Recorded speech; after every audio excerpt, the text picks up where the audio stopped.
Hello. Hello, hello, hello, hello. How we all doing? We hearing things just fine? Everything seems to be working on my end. So, yeah, hi guys. Meme, hi buddy. You get your greetings from me and you get greetings from Gigi, who's right here next to me, receiving some little back scritches while he walks off. Walks around like a little buddy. But yeah, welcome. Welcome on back into a stream. It has been a while. I am incredibly bad at having an actual consistent schedule when it comes to this.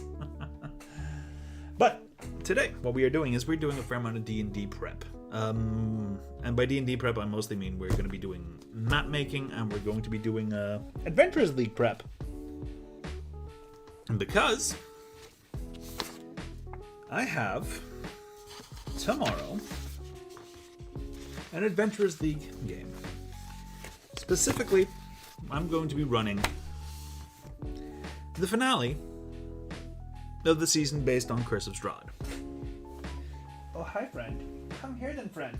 Oh, buddy. Little friend Buddy on the lap. I will first remove this one tangle that you have. Gigi says hello. He is now on the lap. Being a little cutie. Yes. Little cute booty.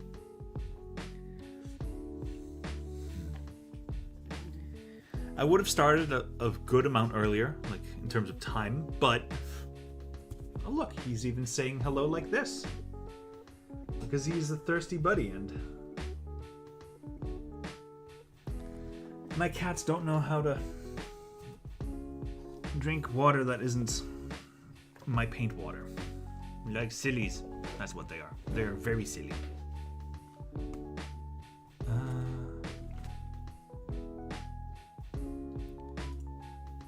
Yeah, no, that just puts that there. So that means that I can read chat if needed. Nice.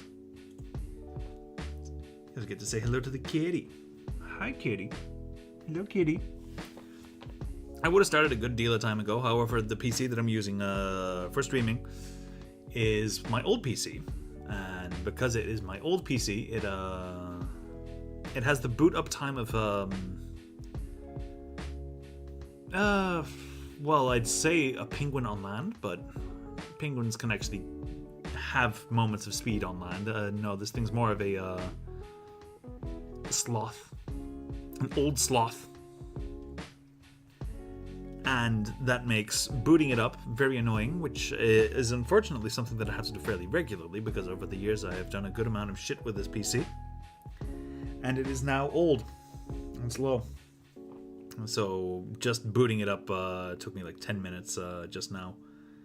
And after that messed up, after it messed up a couple of things a couple of times, I was like, nope. I am going to be doing this one stream, and then I'm going to be doing a fresh install of Windows.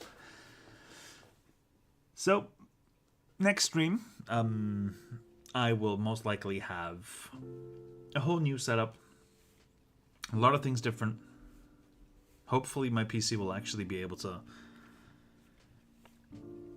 run smoother, so that it won't feel like I am working through molasses to get the stream going, so that I can make my edits. And hopefully also next time I'm gonna be actually gonna be doing some miniature painting with a proper camera setup, because I've been doing a little bit of digging around various miniature painting content creators, and thanks to Aaron from AC Miniatures, I actually have a fairly decent idea of what I'm going to be doing in terms of my setup. So there's going to be a nice little newer. Newer's the brand. It's going to be a newer camera kind of hanging overhead. I'm going to be getting a second-hand Panasonic, probably, and a small, really cheap Camlink capture card that I can just pass my pass the feed through. So that would mean that I would be able to like have my miniatures here and be able to paint them. Hi, buddy. You're a booty. Hi, friend. And that would also mean that I would be able to move the webcam to a place where the fact that it cannot handle a lot of the things that I want it to be able to handle isn't as much of a problem. Like I might be able to move it back to actually being a webcam and not a camera for more detailed things. Let's turn that light down low. So that way you guys can actually see some details. Hi, buddy. Ooh, he is a buddy. Cat stream. But yeah, today we are going to be doing D&D prep. Now you might have noticed it already, but I already have one of the maps that I was going to be doing today underneath this big bowl of fur. Yes, you are a big ball of fur. You are big and fat and a bowl of fur, buddy. Hello. Hello. Oh, you have a tangle here, buddy. I'm going to do something about that. Give me just 1 second while I go grab a brush. Oh, booty. You're lying down on the spot where dad has good access to your tangles. And you're right in front of your dad, so he's going to be brushing you.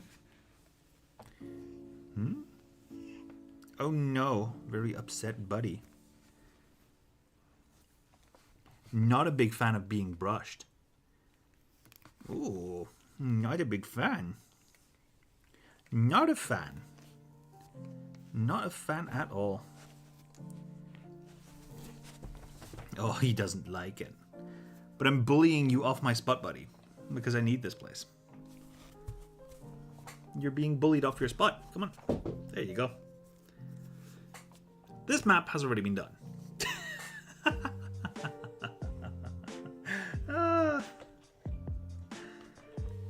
That's fun. This is the first part. This is the first map of this particular adventure, and the second map is going to be a bit bigger.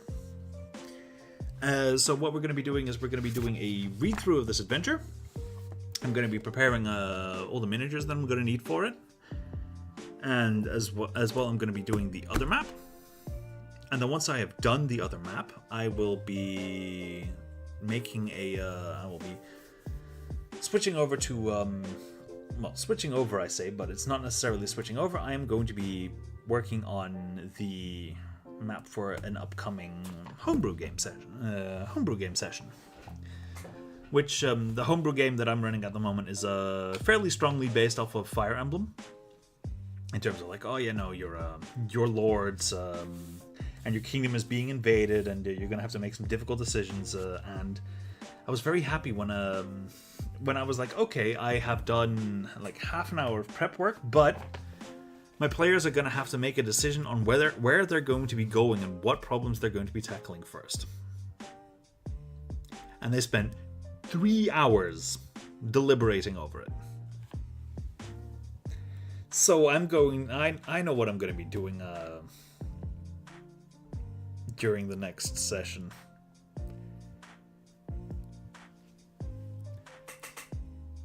So in my head I already know what it is that's going to be done. But we have to do a battle on a bridge, which is a Fire Emblem staple, or at least in my favorite Fire Emblem games, like you have the bridge maps in Path of Radiance and Radiant Dawn. It's the same map, only you go 2 different directions. You have 2 bridge maps in Engage, one in the base game and one in the DLC, and I'm probably going to be making the DLC map, Royal Road it's called. So that's what we're going to be doing, and we're going to be putting that onto paper. Well, it's just kind of talking it through. But first things first, we are going to be doing a read-through of The Dark Lord. Grab that, grab a pen.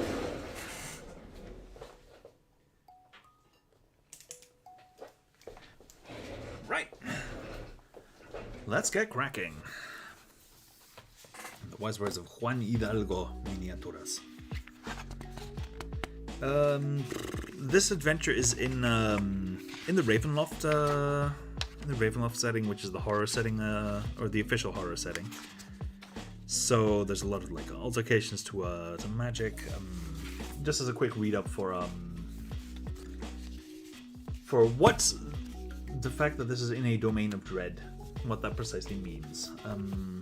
The Demiplane of Dread. This adventure is set within the Ravenloft campaign setting, in the lands of Barovia, which exist in the Demiplane of Dread. There are several atmospheric and thematic elements to keep in mind at all times while running your game. Point 1. The land is bleak.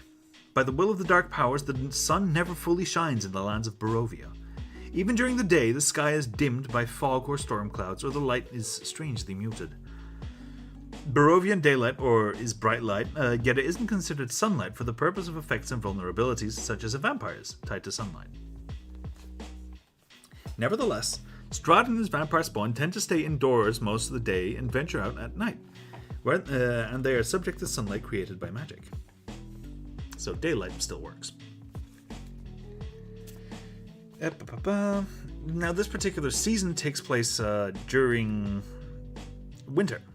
So the winters in Barovia are cold, wet, and stormy. The natives of the Demiplane are prepared, well, as prepared as they can hope to be. The characters, however, are unfamiliar with the realm. Thankfully, the region they came from was experiencing the worst winter in living memory, and are likely to possess winter clothing. If they are not, then preparations are in order. The village has a single shop called the Hare and Hare, where they are able to procure such supplies, if they wish. A dark sentience infuses the very soil, twisting and contorting everything within. In places where you would normally expect wildlife such as deer, rabbits, or squirrels, you instead find wolves, rats, and mangy dogs. Vegetation is rotted and dead, and forests are filled mostly with gnarled, thick trees with bare branches. Colorful, vivacious things simply do not exist. Now, I have run 1 or 2 previous adventures from this particular season, so I have a little bit of knowledge of how everything is supposed to be run. Just a little bit, though. And one of the big things is that in this season we have a central starting point, which is the little village of Oros Nu, which, as an introduction, most Oros Nu residents are mundane laborers, farmers, fletchers, and other folk who fall under common professions. They typically have gaunt features, as crops often fail to take roots, and creatures of the night frequently kill and devour their livestock. Most are sullen and often filled with fear, be it from the lands themselves, what lies within them, Lord Strahd, or their own recently deceased tyrant of a burgomaster, Ivan Ranovich, and his cronies. Be sure to play to the mindsets of these people who live threadbare existences, constantly on the precipice of horror during your role-playing encounters. As is the case with most denizens of Barovia, most of the people that reside in the village don't possess a soul. These people are empty shells created by Strahd's consciousness to populate his domain. However, about 1 in every 10 people in Barovia are actually possessing of a soul. The souls of the original denizens of Barovia before its transition into the Demiplane. When a being with a soul dies in Barovia, its soul remains trapped until it is reincarnated later. Souls tend to wear clothing with a splash of color or have other features that demonstrate even a small bit of individuality. Now, there are a couple of alterations to magic within Barovia. The land of Barovia resides in its own demiplane, isolated from all other planes, including the material plane. No spell, not even wish, allows one to escape from Strahd's domain. Astral projection, teleport, plane shift, and similar spells cast for the purpose of leaving Barovia simply fail, as do effects that banish a creature to another plane of existence. That might be relevant. I would have to double check.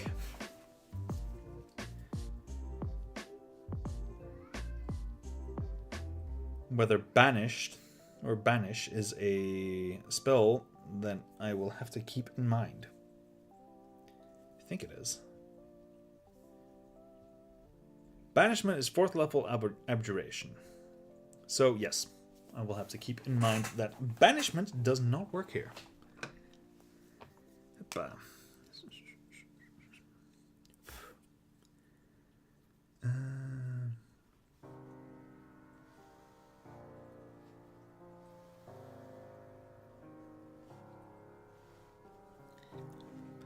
It makes sense. The dark powers, they really want to keep people there.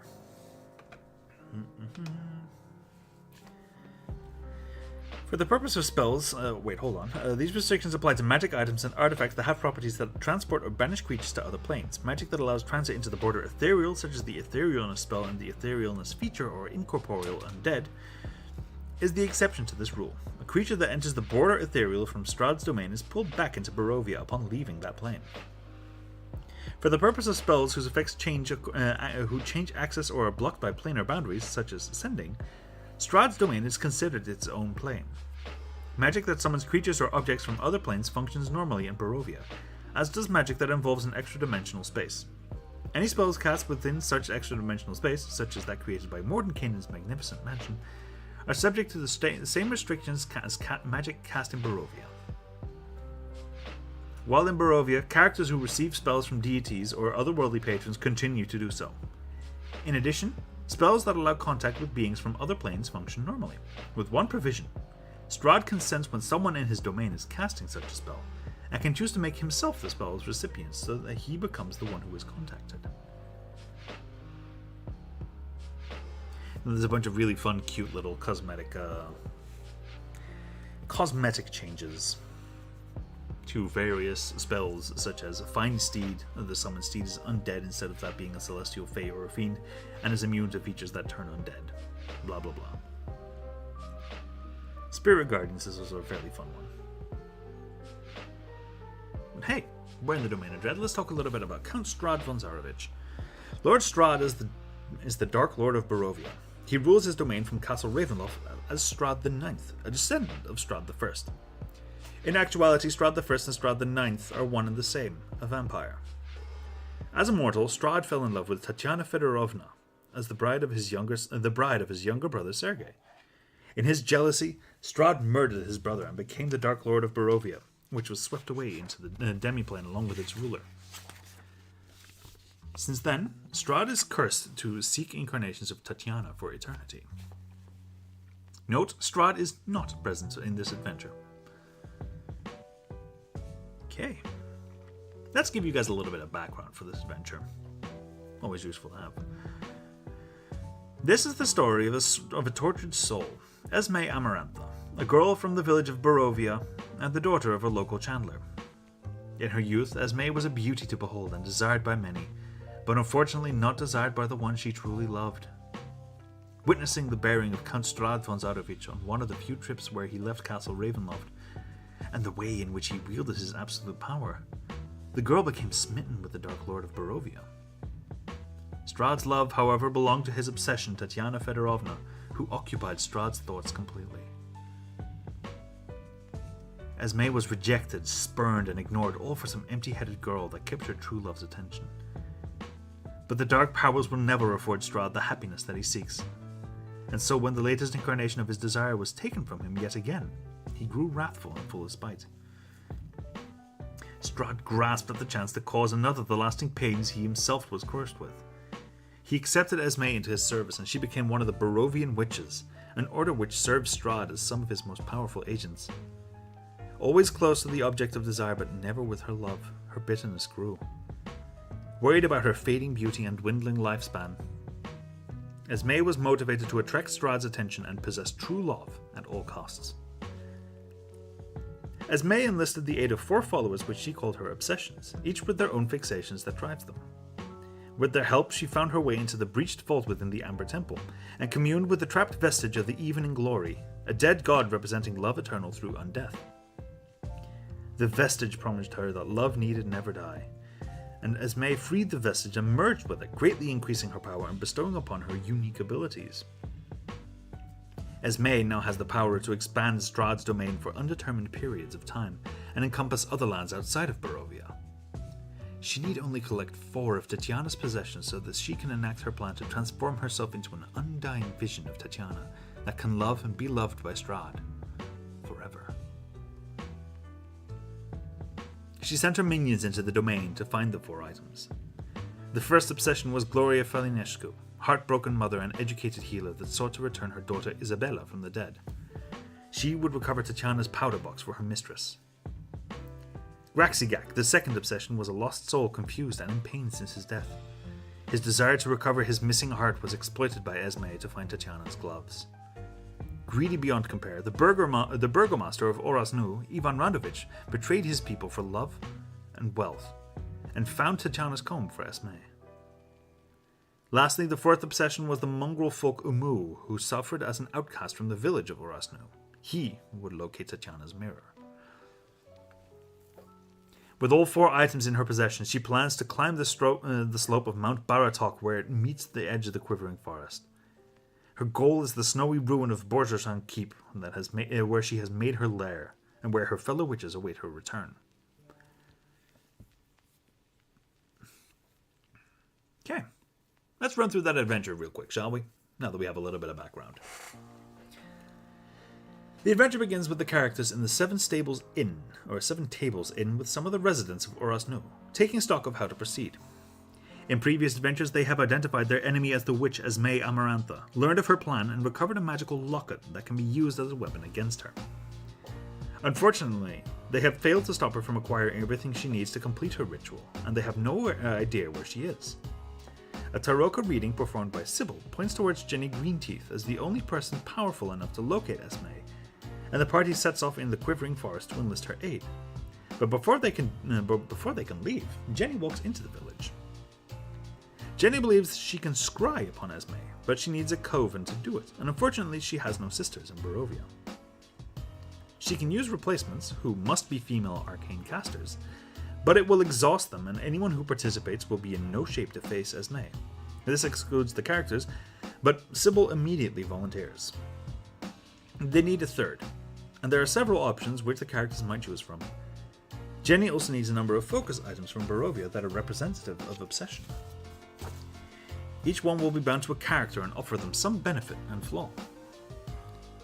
When the characters arrive to enlist the aid of the 3rd spellcaster, they find that NPC under attack by minions of Esme. If they fail to save the NPC, they must find another option. With the coven in place, the women enact the ritual with terrible cost, but Esme is now exposed. She has travelled to the ruins of Borjorkan Keep on Mount Baratok, and plans to enact the ritual this very night. The characters are transported to the area, but are warned that their presence will be known. The characters have no choice but to brave the ruin and stop Esme before it is too late.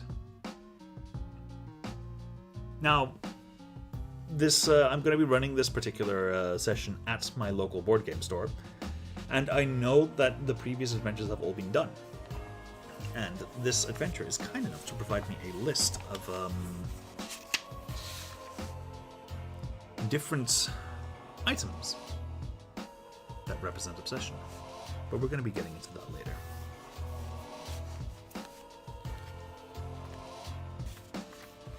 Right. Part 1. In need of friends. In the cards, this encounter begins assuming that the characters are eating a late breakfast in the 7 Tables, surrounded by the acquaintances they have met during the Season 4 Adventurers League adventures.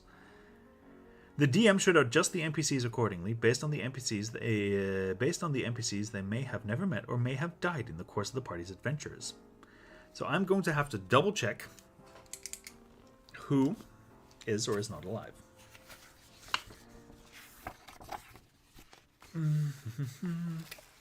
let's note that down here.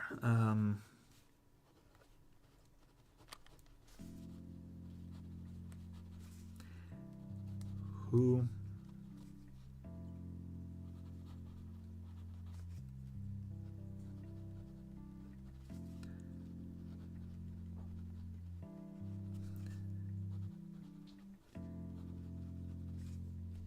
been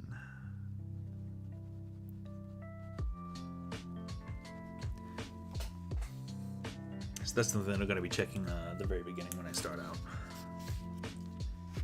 Okay. The winter wind blows viciously, shaking the walls and rattling the windows as you huddle around the fireplace of the 7 tables, oatmeal with honey in your bowl next to a fresh dark bread. You are not alone. As expectant faces look to you for salvation, Sybil Racia shuffles her Taroka deck while the tax collector Scartia Kurtz watches, her hand atop the head of her basset hound Frederick. Gregory Whirlbach, the Hare and Hare's shopkeep, passes the cider pitcher to Philar Esvin, owner of the Eyes of Midnight. Philar seems momentarily distracted by the firelight's gleam in the pitcher's beaten cup before setting it on the table. Sybil begins to lay the cards upon the table in a cross pattern. When she flips the first card, it is blank, nothing but solid black. Gregory gasps. Sybil flips another, and it is the same. The next, and the next. When she scoops up the cards and shuffles them, you see their faces have all returned to normal. It is the same every time I have tried. Our foe, the witch Esme, must be near, but I cannot see her. If we are to find her, we will need a seer more powerful than I. So this will be a chance for the characters to, or the players to actually just recap everything that they've done so far.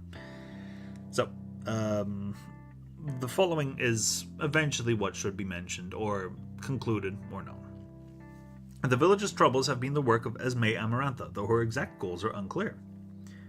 While her past is not known, she did travel to the Amber Temple and extract the vestige of a dead god known as the Evening Glory. This deity once held sway over love eternal through the power of undeath. The power of love is so strong that not even death should be allowed to stop it. Esme was working through 4 minions. The village healer, Glovia Felinescu, the ghost of a half-dragon troll, Graxigak, who came here from the Moonsea, the burgomaster of Orasnu, Ivan Randovich, and the mongrel folk, Umu. The 4 collected various items for her. A powder box, a pair of gloves, a comb, and a mirror. Sybil's visions suggest that Esme intends to use these items as some sort of ritual, and if so, she will become even more powerful, and the people and lands from Faerun will become permanently trapped in Barovia. Esme's whereabouts are unknown. Attempts to divine her location have failed. She is believed to be very powerful while merged with the remaining shreds of the Evening Glory. The characters are in possession of a magical locket that was used by Esme to draw the vestige of the Evening Glory from its prison in the Amber Temple. They should be able to use it to do the same to Esme. The Order of the Feather has chosen to reveal themselves to the characters in the select few in the village. They have been watching and wish to help by giving the characters some provisions. So the characters now just get a chance to try to do stuff themselves, ask questions, make suggestions, but any attempts by the characters to divine Esme's location or knowledge concerning her or her plans fail. So I'm going to have to think about how that would go about. If the characters do not come to it themselves, Sybil eventually suggests Jenny Greenteeth as one who has shown unusual levels of power despite the limitations imposed by Barovia. It is clear they need help, and they have little time to gather it.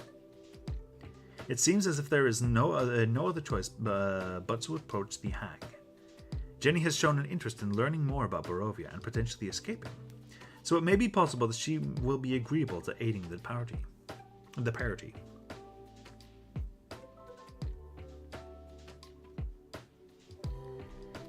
Here are the friends and allies that we have available to us.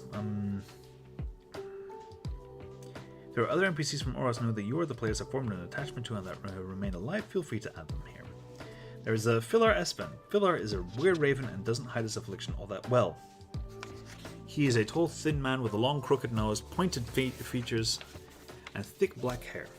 He dresses primarily in black and darkened shades of grey. He has dark, beady eyes and bony fingers. He is also quite skittish and seems to constantly be assessing his surroundings and moving in abrupt, jerky motions while doing so. He is a Corvid at heart and becomes defensive and even hostile if someone steals from him. Filar is a member of the Order of the Feather that seeks to fight the evil of the devil Strahd and his minions. He has brought some provisions collected by the Order to aid in the fight. Grigory Wolbach. Grigory is a soft, balding man with gnarled hands who runs the hair and hair, a general store of sorts. He has worked hard for the comforts that he enjoys in the village. Fair-minded, he often overlooks his own profits in favor of his community and friends. Unlike other denizens of the duchy, Gregory is friendly and welcoming of outsiders and is a proponent of the adventurers. Sybil Rassia.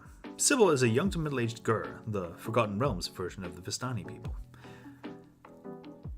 She is a woman and like the character, she is from Faerun.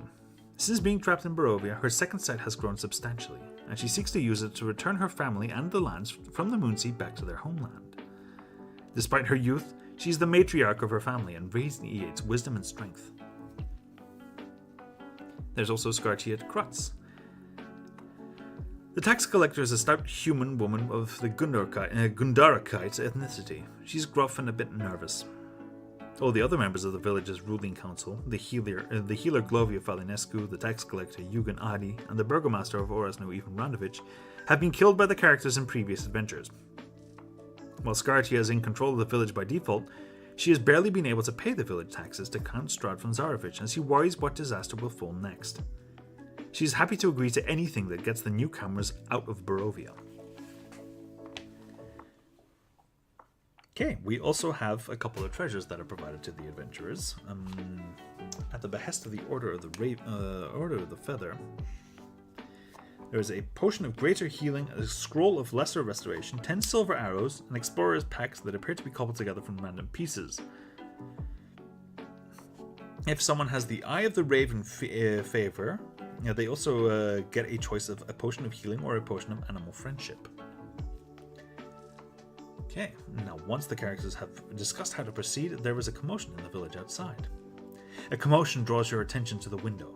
The murmur of a crowd and the scream of a child are directed towards a decrepit, hooded human woman leaning on a gnarled staff, limping towards the 7 tables. Her stringy, grey hair whips on the wind past a great hooked nose. A twisted claw of a hand reaches for the door. "Did someone call for me?" Now, this is Jenny Greenteeth. The Hag of the Quivering Forest and its most powerful fey creature has found her powers growing substantially since coming to Barovia.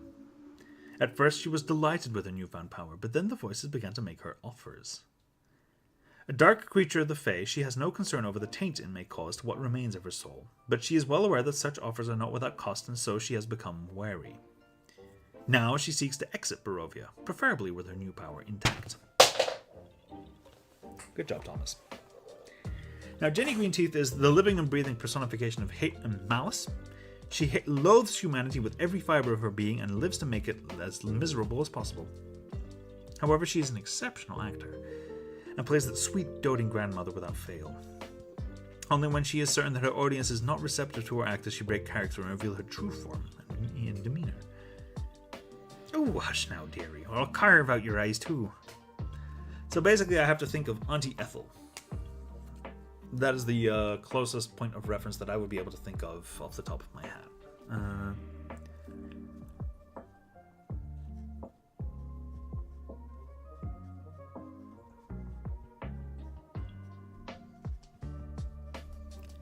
Now, granted, I did end up killing Auntie Ethel in my first Baldur's Gate 3 my current Baldur's Gate 3 playthrough, so how accurate I will be able to make it is up in the air. Now, she plays the helpful grandmother with an edge. She desires to exit Barovia and bring the Quivering Forest with her when she returns home. However, she wants to be asked and possibly rewarded for doing what she intends to do anyway. Jenny can share the following. She claims to be an old woman of the Quivering Forest, but she admits that she has unusual powers. She does not admit to being a hag, but should someone accuse her of being a hag, she does not deny it, but does suggest that such a blunt character might want to watch their manners, because if she was a hag, the consequences for angering her might be dire. Jenny does have powerful scrying abilities, but has not been able to connect them with whoever is the cause behind the troubles for the Quivering Forest and Oras Nu, though she has little care for the Barovians. Her chief concern is the Quivering Forest. She does know that Count Strahd von Zarovich is not responsible because she has been able to divine upon him. She believes that Strahd is also a powerful wizard and has allowed her attempts, possibly to direct her from wasting time on him. The empowering of the obsessions as minions in the collection of specific but otherwise meaningless items suggests a powerful spellcaster who is seeking to perform a ritual.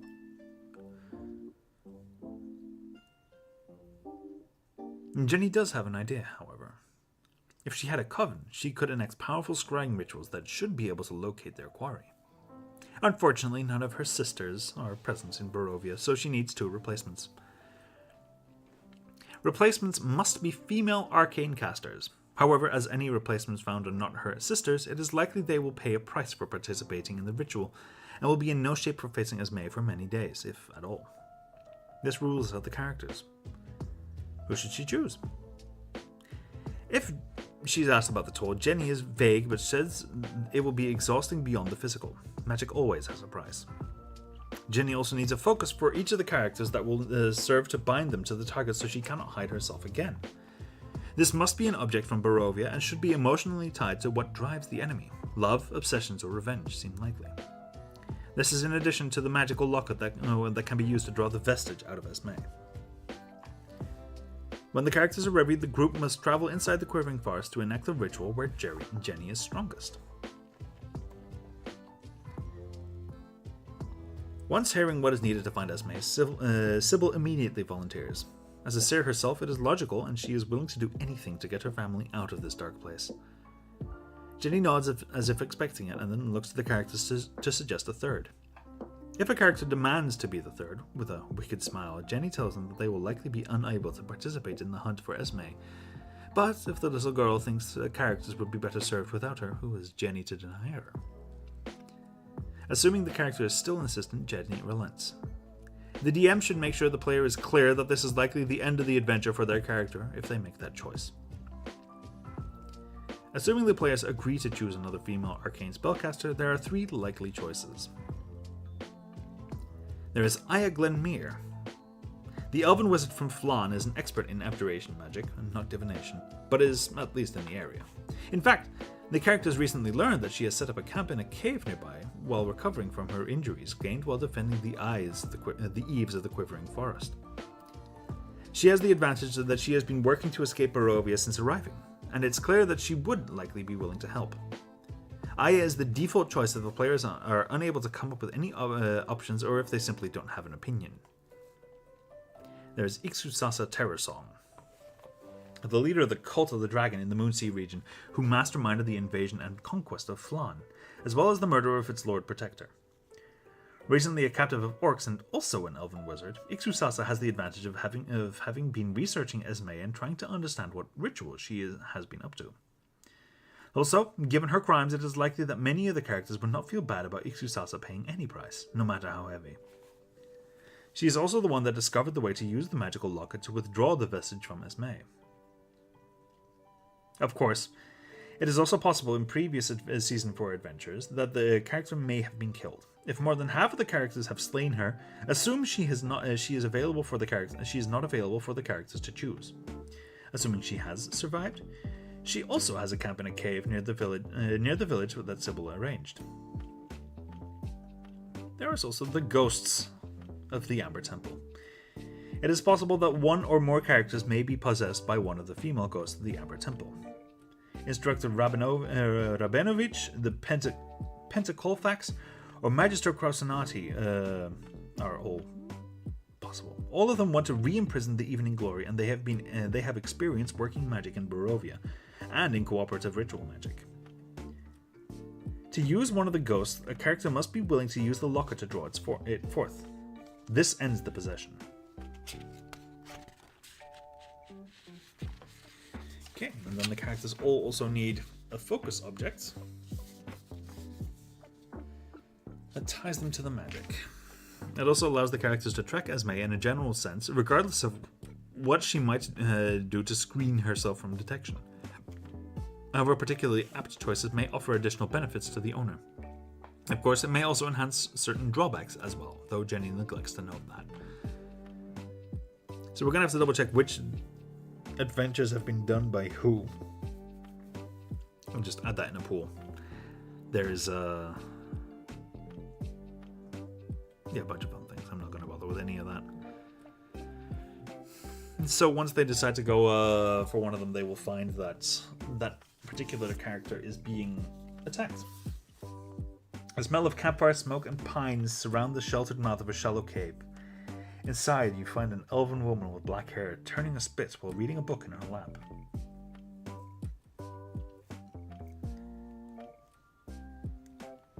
This adventure is assuming that we're going to be running with Aya. Aya is always interchangeable with whoever.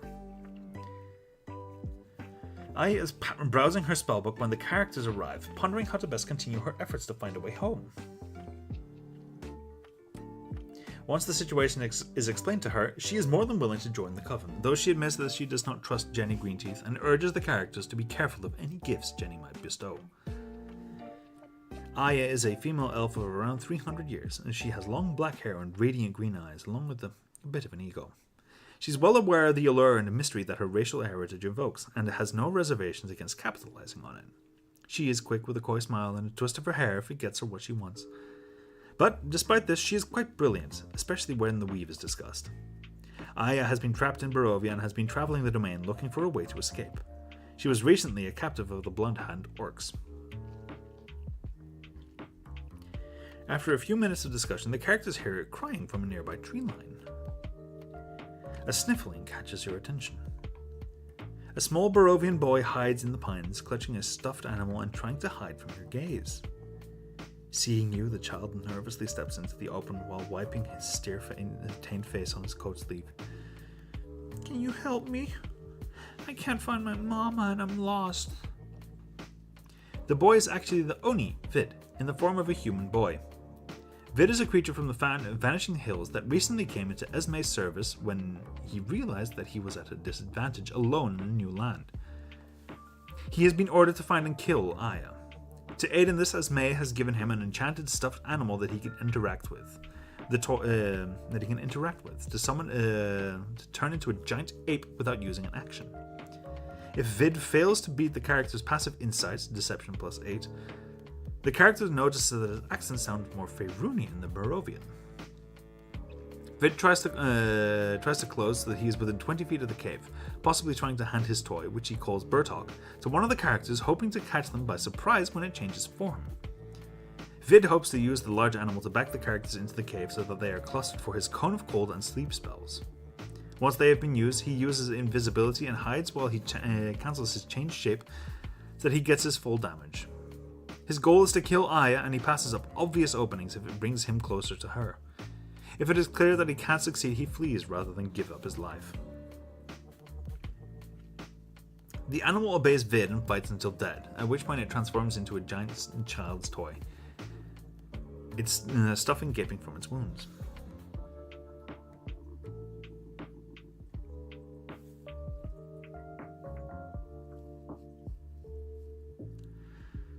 Okay, there's a bunch of things that might happen if they manage to capture him, but if I run this encounter correctly, I shouldn't have to worry about that. But if I do, I can always use a deep voice. Vid is not especially loyal to Esme and is happy to sell her out in exchange for his life, but unfortunately he does not know where she is. He describes her as a tall, beautiful human woman with long black hair that fluttered on an unseen breeze. Her skin was pale, but not to the extreme, and in his mind's eye she wore a long black sleeveless gown whose bodice was decorated with black lace. Around her neck was a black ribbon from which dangled a single silver wolf's head.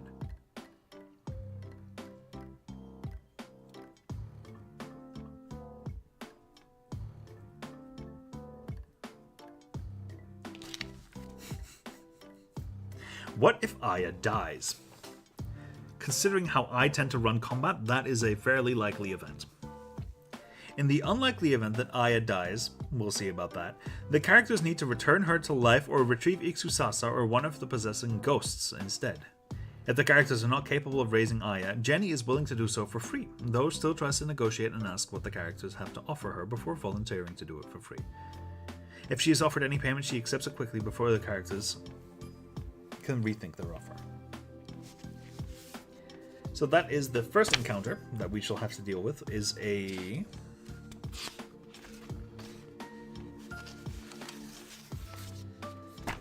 Oni.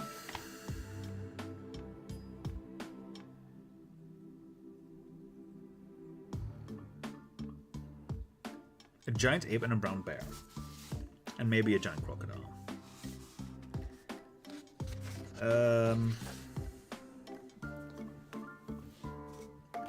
Actually, let me check how many people are going to be there. Because if it's 5, I don't... I can avoid the brown bear.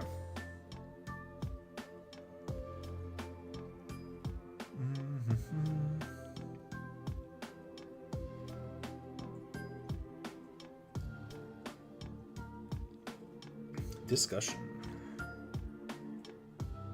Curse of Strahd. Yep, looks like I have 5 players. So that means that I don't have to worry about a giant bear. I just need a giant ape. Or a brown bear.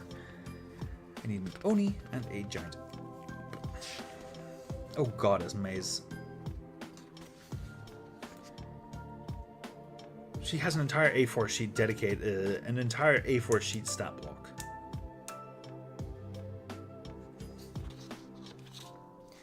That is not going to be fun to run. Okay, need to have one of these, and an Oni, which is a large, giant, lawful evil, which has a glaive. I have a giant crocodile and a giant ape.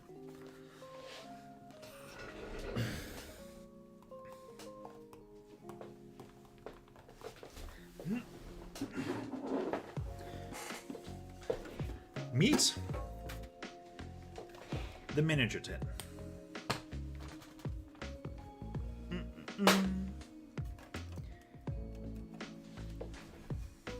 I do have a couple of miniatures in here that I'm like, well, they would be useful to have, even if it is just for running. But I'm going to be sorting this stuff out so I can see if I can fit the necessary minis in there. Because I know that a fair amount of the players that I have, they actually do have their own minis, or that are going to be there have their own minis rather. So I think that just for this one time, I'm going to forego bringing character minis with me.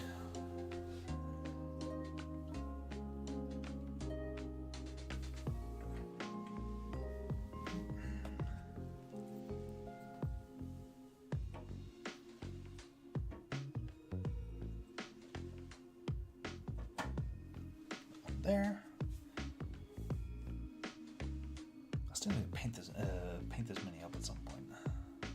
I really like it. I really like this mini.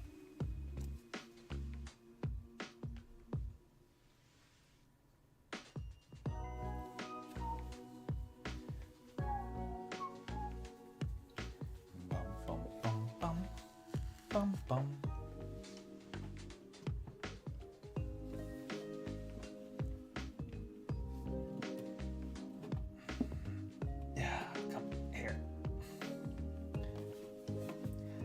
I am a big fan of using Pokemon card tins to hold miniatures. Just like having tins to hold miniatures in general is always a fun thing.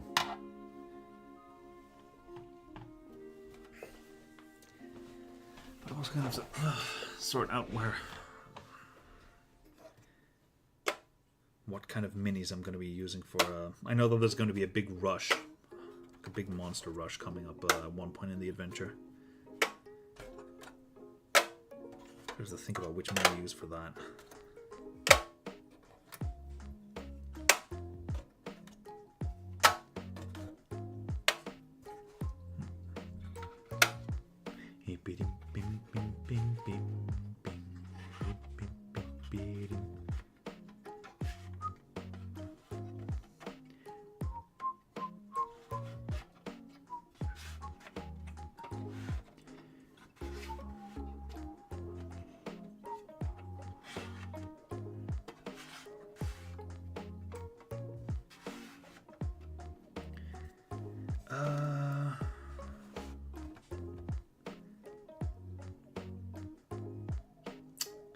Yeah, no, AK Primer is bad.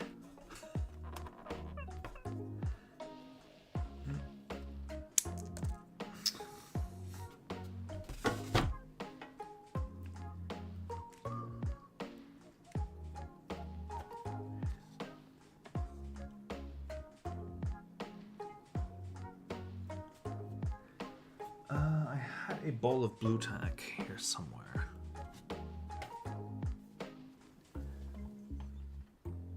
Oh, it's over there.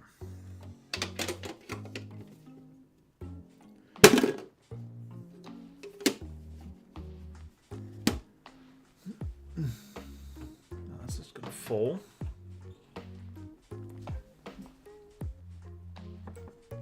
Oh, Friday's gonna be fun.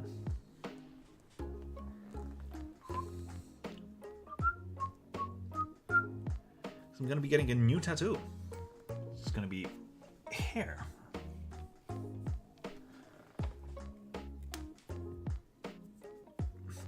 Is that the wisest choice at this point? Probably not. But I made the down payment for this a while back, so I'm going to be going through with it anyway. Why is it not a wise idea? Well, because my contract is not being renewed at work.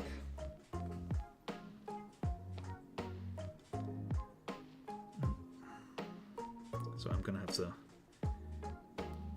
check my financial situation before I wreck myself. Now, it should be fine. Should being the key word here.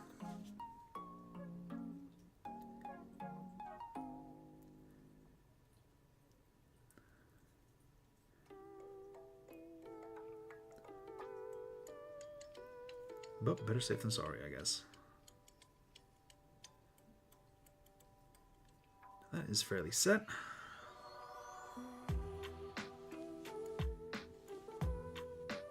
Bum, bum, bum, bum. Oh yeah, that is set. That's very nice. I'm probably going to want to keep on using undead. So where are my little gobbos? Are they at the bottom? Kobolds, Beastmen, Skaven. No. No. No, no. There they are.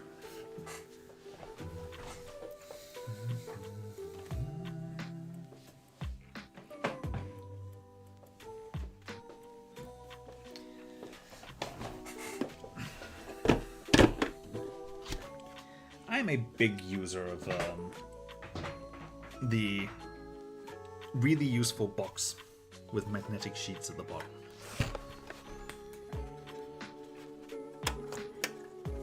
Like, so much so, like, I actually really quite like these miniatures. So much so that I even had a script written up to be able to get started on, like, something for them.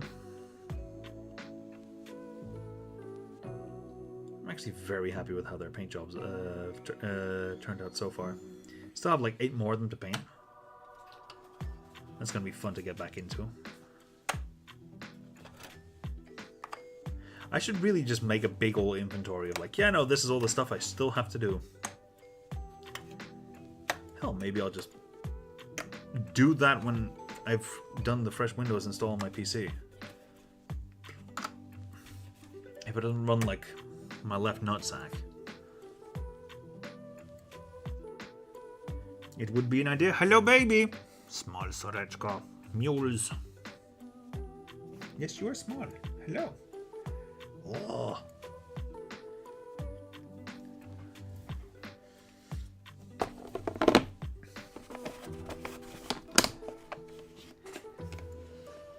Okay. An Oni and a giant ape. For this I will have to go into my bigger miniatures.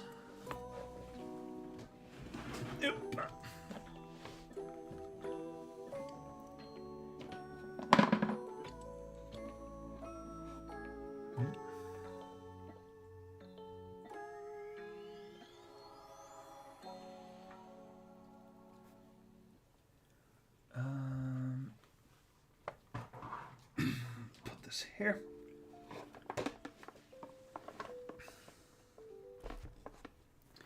Right. My bigger miniatures.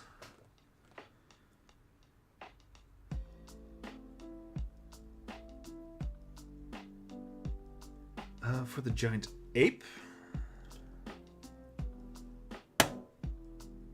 I'm going to be using this Yeti Go.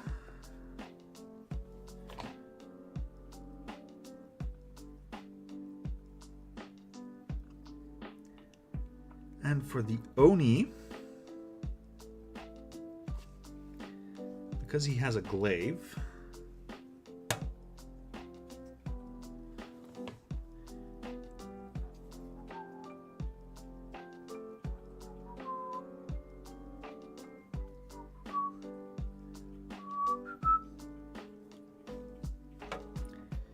be going with one of those valedictorians, or whatever the hell they're called.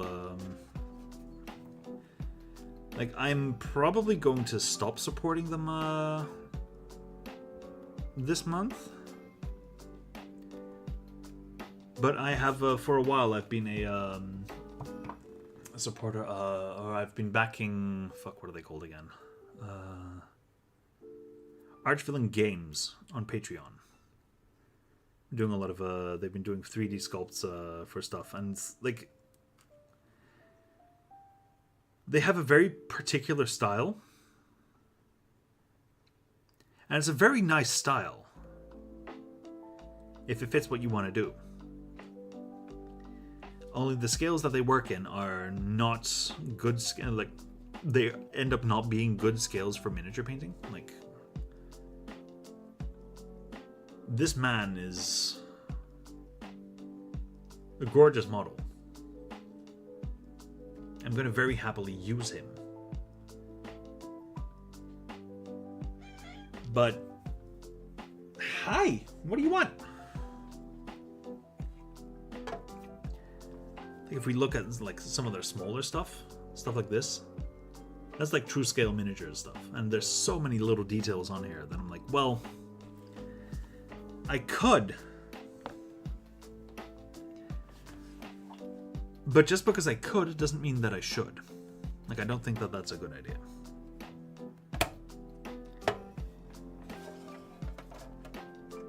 And since, I think that since this particular encounter isn't supposed to be like a big encounter, I won't be fretting too much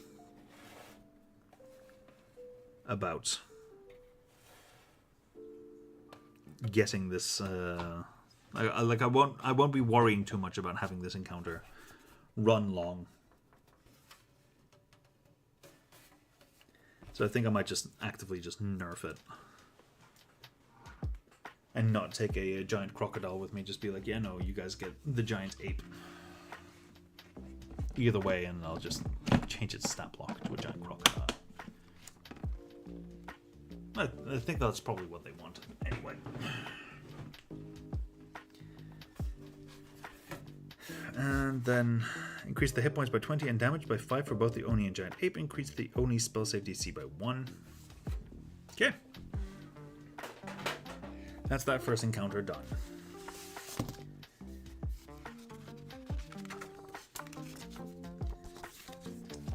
So once we have aid, part 3, magic always has a price.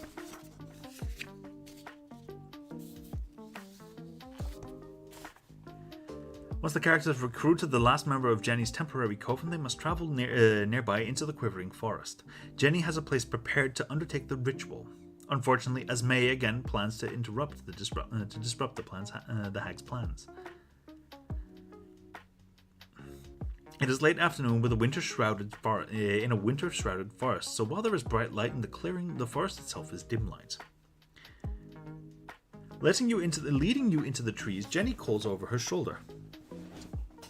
Watch your step, children. You never know what's under the leaves. With a chuckle, she points towards a skull and a skeletal arm poking up from beneath the fallen leaves. After a few minutes of walking, the old woman walks into a clearing free of snow. Three standing stones ring a cauldron that is boiling over a fire. A nearby flat rock has a variety of pouches, vials, and flasks close at hand.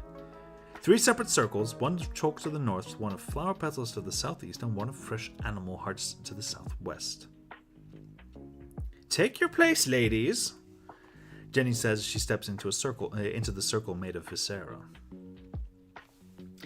Jenny asks each character to place their focused item within the cauldron. The item is undamaged, regardless of its construction. Jenny warns that once the ritual begins, the coven cannot be disturbed, and should anything happen or appear, it will be up to the characters to deal with it. The characters must not allow the ritual to be stopped once it begins, no matter the cost. The 3 women raise their arms and begin to chant in unison. Jenny cuts the palm of her hand and flicks a few drops of blood into the cauldron, which roars to life with blue flame. Jenny smiles and works her magic effortlessly, but the strain on Aya's face is clear. Sybil, however, looks as if she suddenly bears a great weight, and streaks of white rapidly flow through her black hair. Over the women's incantation, you hear a rustling in the undergrowth, and slurring sibilant voices give voice to a threatening rhyme. Old Mother Hag, stirring her pot, gathering her minions, all for naught. Swallowing her lies, each does their part. Rip open her chests and eat out their heart. Twisted creatures begin crawling into the clearing, vaguely human-like with greenish-brown, warty and shaggy manes of thick hair. Each creature has a large fanged maw taking up more than half of its massive, misshapen head. Each of the creature has a heart-shaped, bruised indentation on their chest. Esme's power has grown dramatically since bonding with the Evening Glory. She now senses powerful individuals that can thwart her, and has taken steps to end that possibility. Twisting a group of farm folk into goblins, she has ordered them to kill Jenny Greenteeth and her minions, and now that Jenny has started the ritual, the characters are the only thing that stands in their way. At the start of the combat, a wave of 3 goblins attack obvious foes, while 3 more watch from cover out of sight, looking for an opening. Now, do note that these are goblins with a Y, not goblins with an I. The goblins of Ravenloft are humanoid creatures that have been transformed by powerful magic and are not actually the goblins that characters from the realms may have seen before. Goblins are utterly loyal to their creator, in this case Esme, who created them as an exercise of her newfound power. Goblins do not sleep or grow bored, but obsessively eat and seek to do their master's bidding.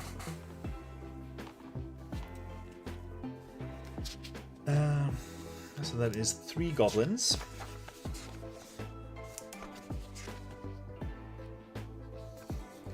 They are medium humanoids. And if the encounter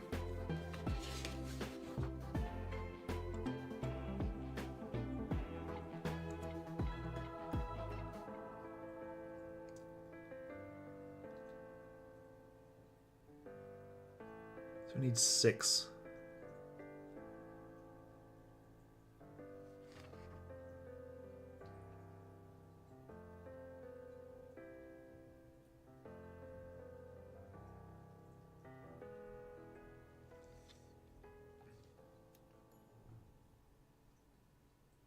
Yeah, 6 goblins overall.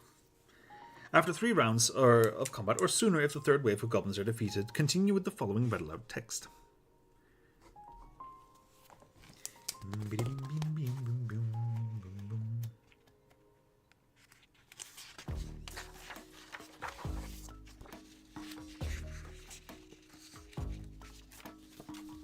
The strain of the ritual is clearly taking its toll.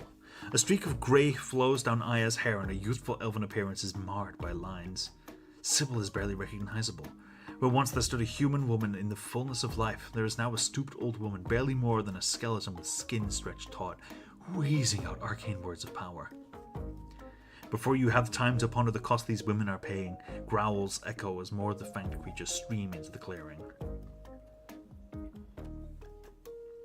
The second wave of 3 goblins try to swarm around the same target, preferably one that has been avoiding melee combat. After a round of combat with the second wave, read or summarize the following. Sybil utters a strangled cry as she collapses to the ground, scattering chalk dust on the breeze. Looking at the sky through milky white eyes, she chokes. I see her. Then, racked by a wet cough, she spits up blood over her time-worn face, and then breathes no more. Looking at the desiccated corpse, Jenny shakes her head. I told you there would be a cost, little sister, but your price was well paid. I see our foe in the ruins of a keep astride a mountain. As this is said, the woods echo with growls, and a dozen more fanged monsters break through the leaves. Aya's fingers work fast, and a circle of green light forms on the ground. Go now. It will take you to the enemy. Jenny offers up a wide smile. Yes, go. I will clean up here.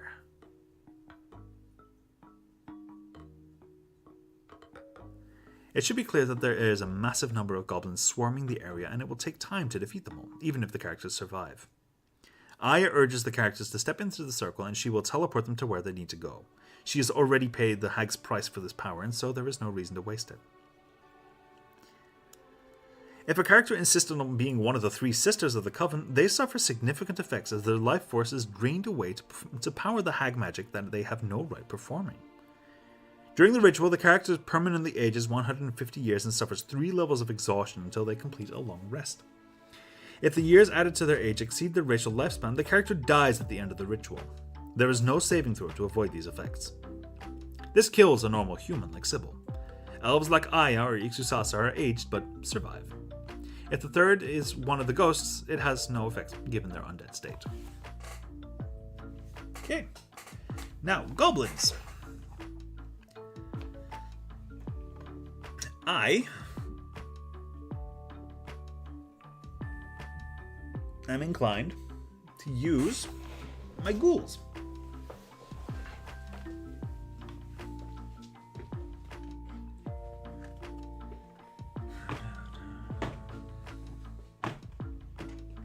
Because I have those.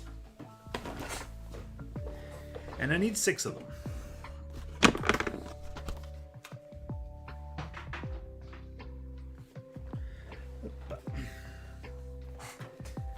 I think it might also be a good idea to get miniatures for each of the involved spellcasters. 1 ghoul, 2 ghoul, 3 ghoul. Let's go for the ones without stuff on their backs. 4 ghoul, 5 ghoul, 6 ghoul.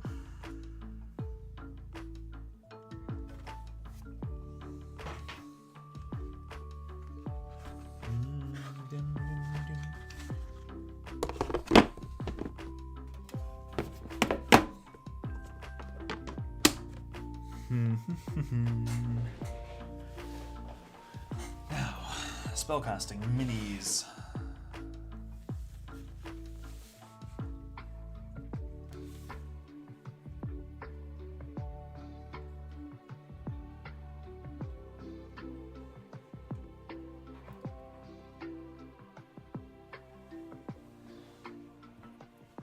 One, 2,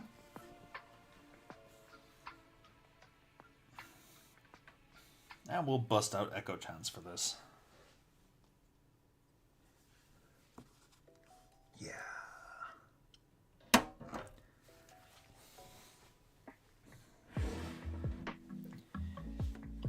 Just for reference for you guys, Echo Chance. Can't really see much because she's only really been primed. Spellcaster 1. Spellcaster 2.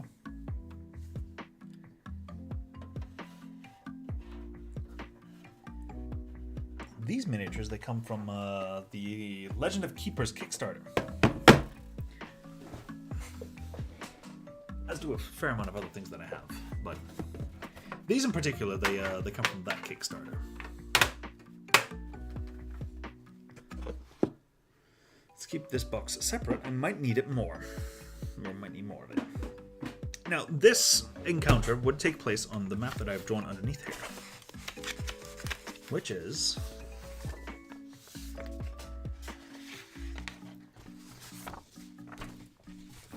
this. So I would put a creature there, a creature there, and a creature there, and then the goblins keep on running in from here, from the south.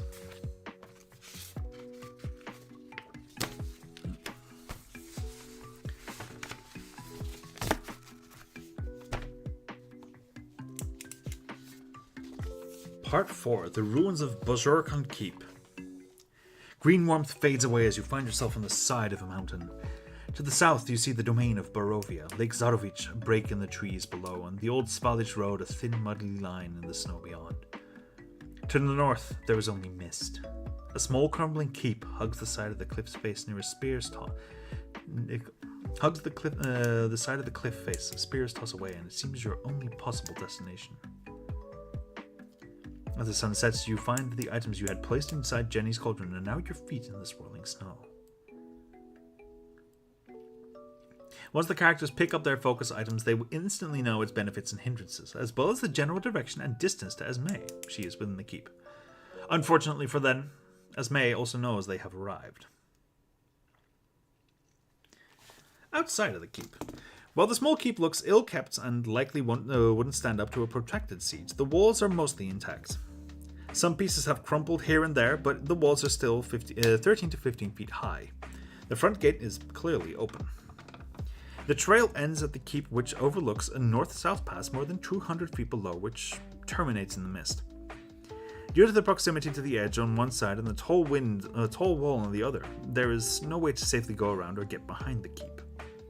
Given the snowy winds and the ice-covered conditions, the walls can be climbed by a successful DC 20 strength check. Strength athletics, mind you.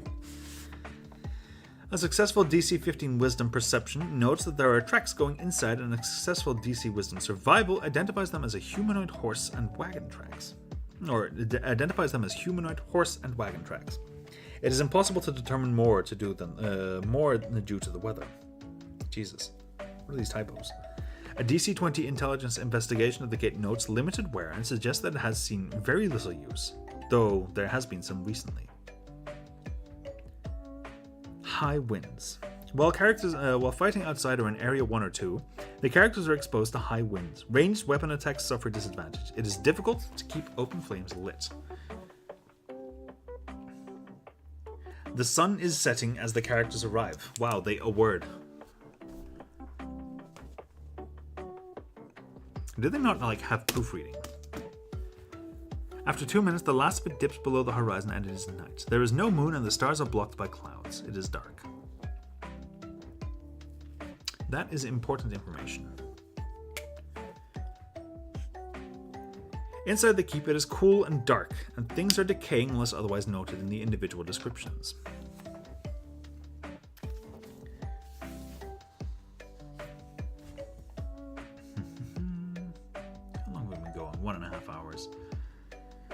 A rusted gate hangs open at an angle, permitting entry to a ramshackle gatehouse, but further passage to a courtyard is blocked by a portcullis in the far wall. Dead weeds and shrubbery poke through the broken flagstones and piles of snow. The roof of the gatehouse has collapsed, allowing the struggling light into the room. The rubble has been pushed into the corners and is difficult terrain. From outside, the characters can see through the gate and the portcullis beyond to note a large courtyard further on. There are no obvious foes in sight. However, a successful DC 15 Wisdom Perception check notes an arrow slit in the northeastern corner from Area 3 that is partially obscured by the snow. Those characters with a DC 26 passive perception or higher, based on the assassin's stealth check, also note a shadow move in the darkness beyond. The arrow slits grant 3/4 cover plus 5 AC and Dex saving throws. The plants in the courtyard are terror vine, a dangerous thorny vine native to Barovia, similar to wild roses. Any character moving along the sides of the gatehouse, such as to explore the rubble or attack through the arrow slit, must succeed in a DC 20 Dexterity saving throw to avoid being nicked by a thorn and taking 1 point of piercing damage.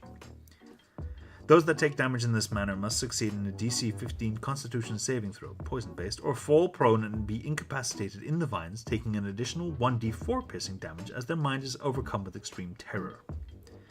Afflicted characters can attempt another saving throw at the end of their successive turns.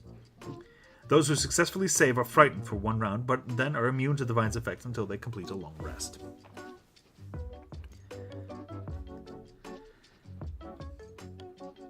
A successful DC 20 intelligence investigation check made while searching the gate notes that the gate was not jammed open, but simply hangs halfway down as if it was stopped.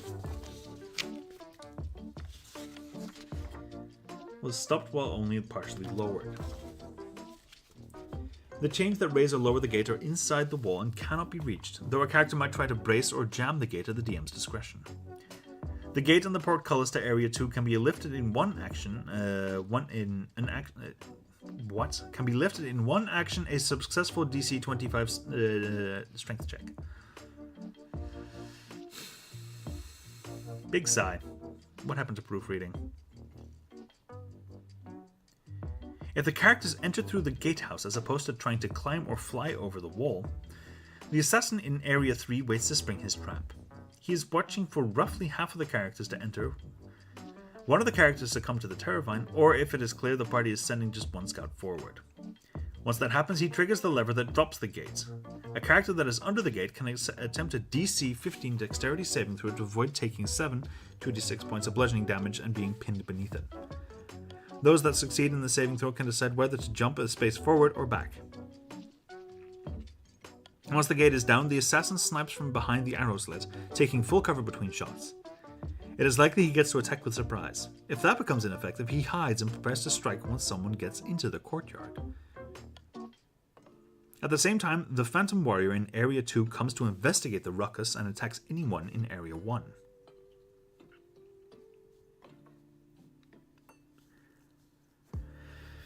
Right. Let's whip out the map. Or let's whip out the paper for the map. Actually, in the meantime, I'm also going to be taking a quick little break, grabbing something to drink, going to the loo real quick, and I highly recommend that you do the exact same thing. I will see you in a few minutes.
back.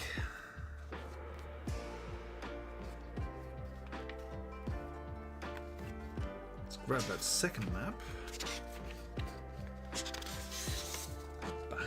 Here we go. Božurkan Keep.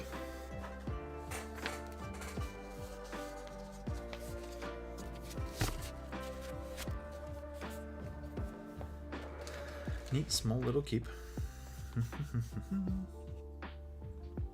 Let me check how the music's doing.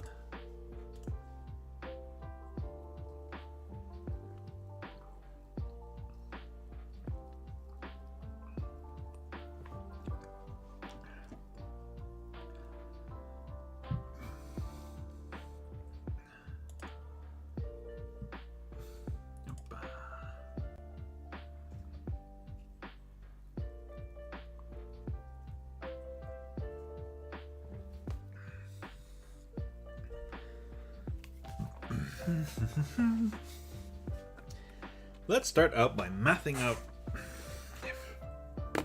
how this is going to be looking. No, one please and thank you.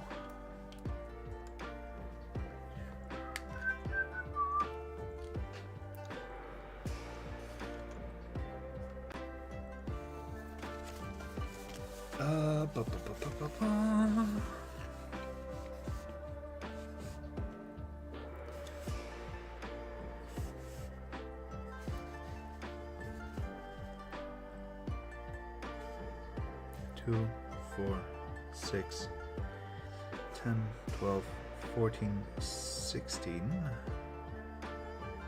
Go for 18 letters.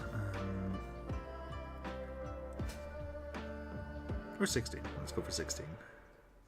A, B, C, E, F, G, H, I, J, K, M, N, O, P.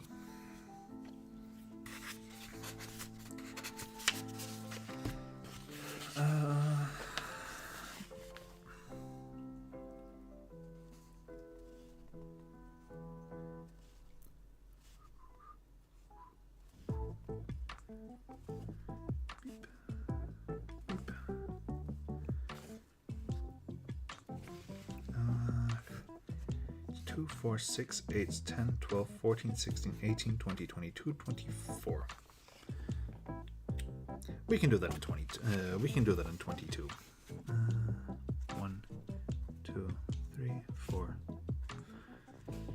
7, 8, 9, 10, 11, 12, 13, 14,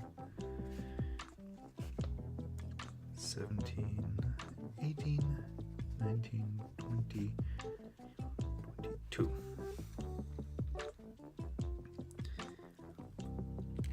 P,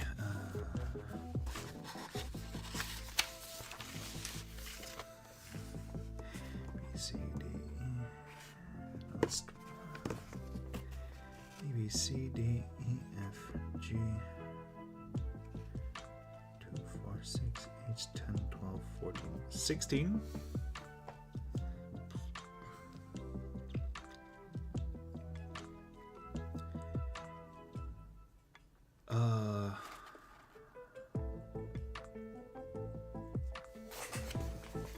So we'll be starting here.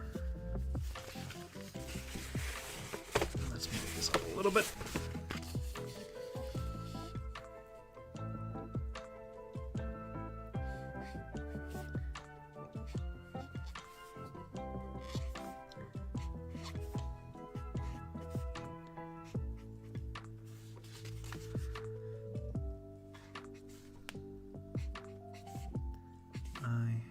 J, K, L, M, N, O, P.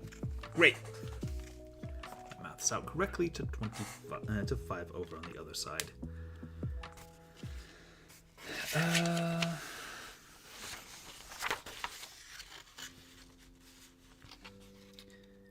Then 24.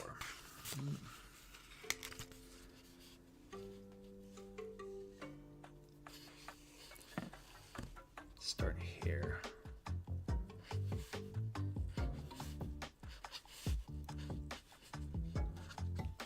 Five.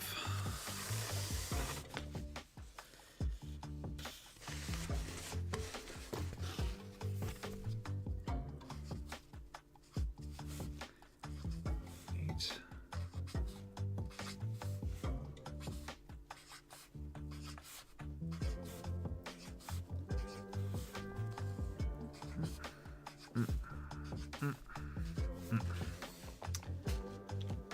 Okay.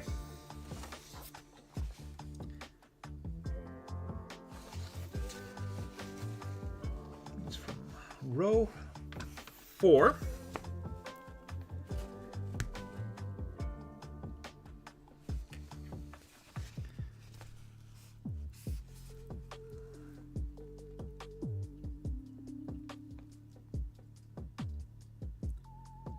You're from that point onwards to there.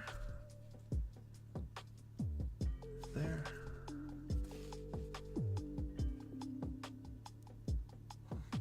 There's a door here.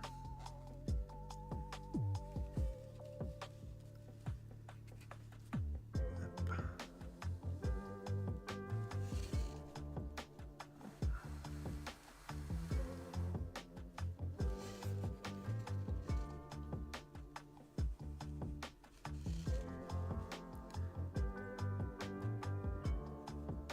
Portcullis here.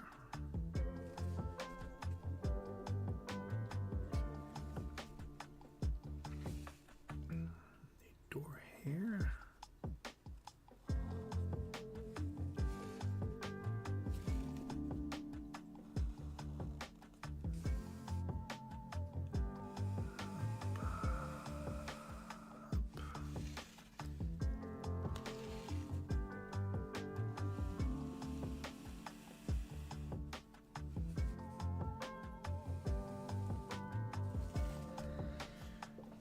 There we go.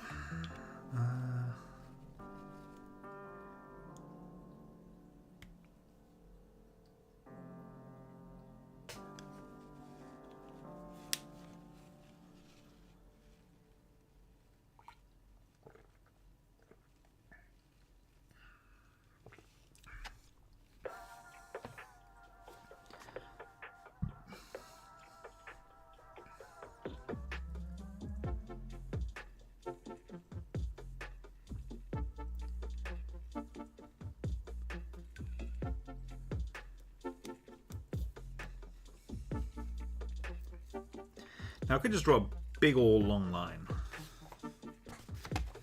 And to be honest, I am slightly inclined to do that. That way I can just get the line out of the way. Don't have to worry about drawing it further later.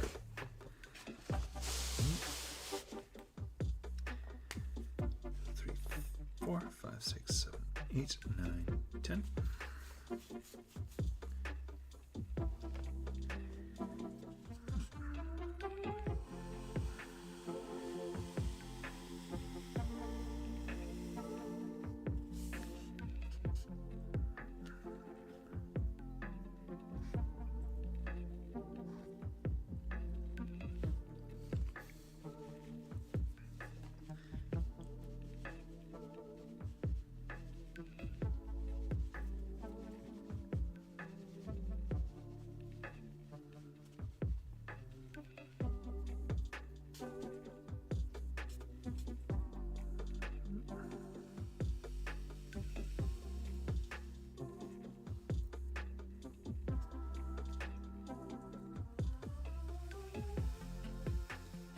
Now there's secret entrances over there.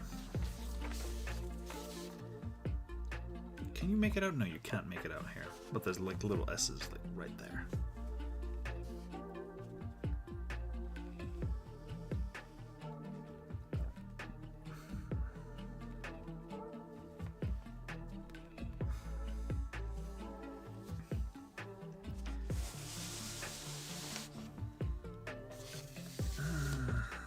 Big old double door here.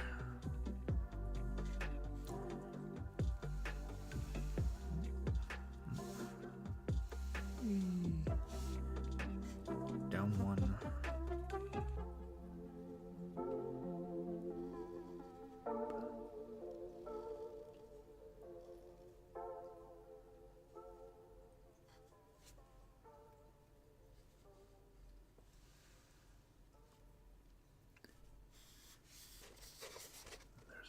here as well.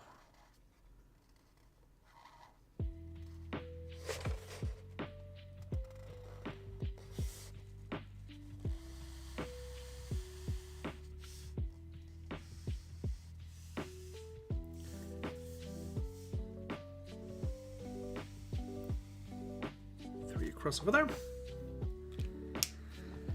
Let's not forget to delineate or put the numbers in here. 1, 2, 4,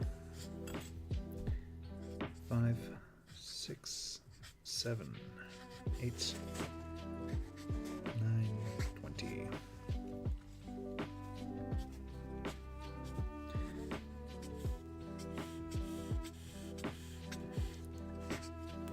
20. There we go.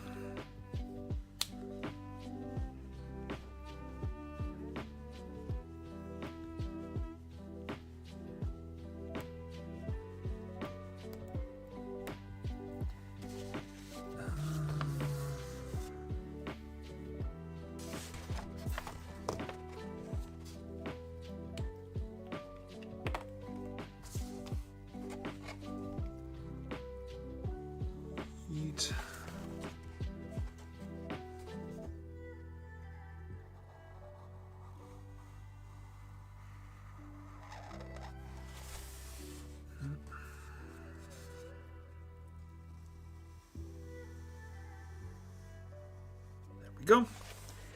And then one big old fucking line straight down.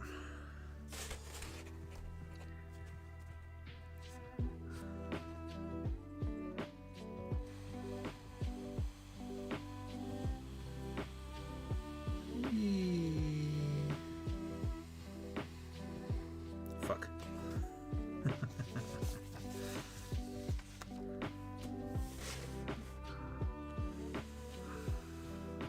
There. And there's a full semicircle.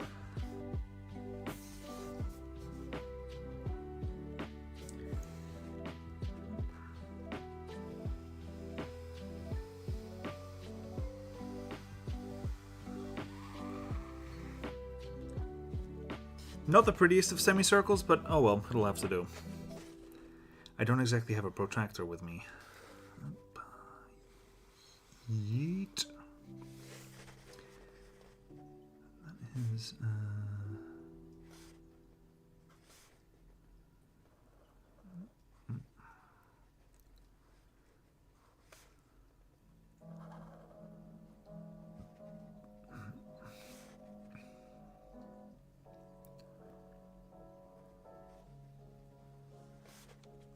and then that there. Those are the stairs up.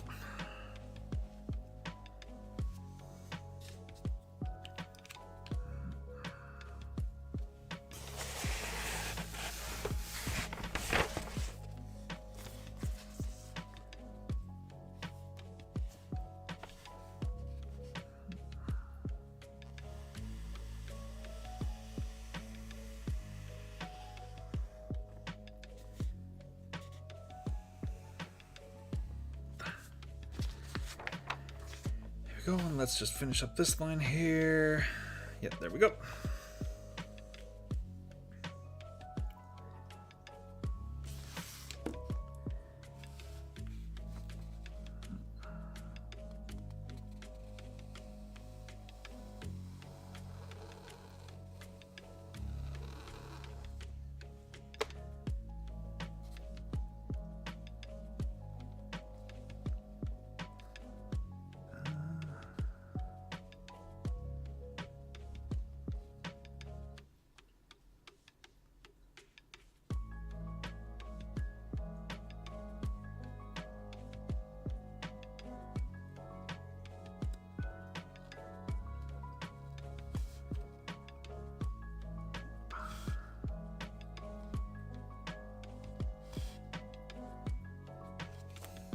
Those are stairs.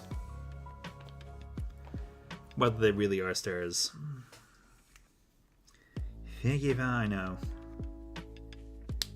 We do still have all of this up here to still draw in.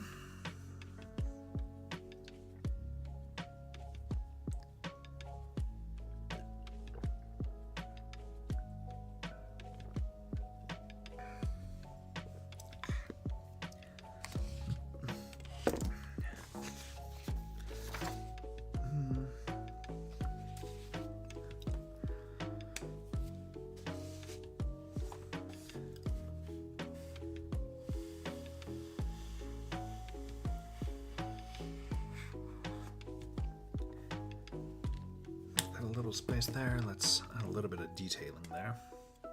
This is a steep cliff, and also the debut of my gray marker.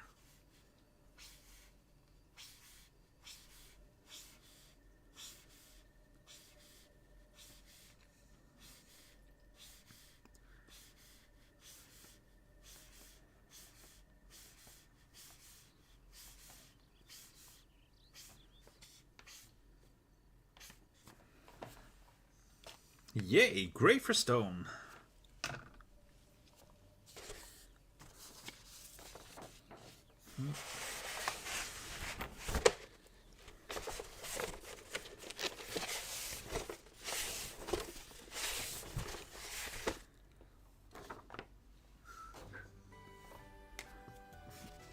To the public.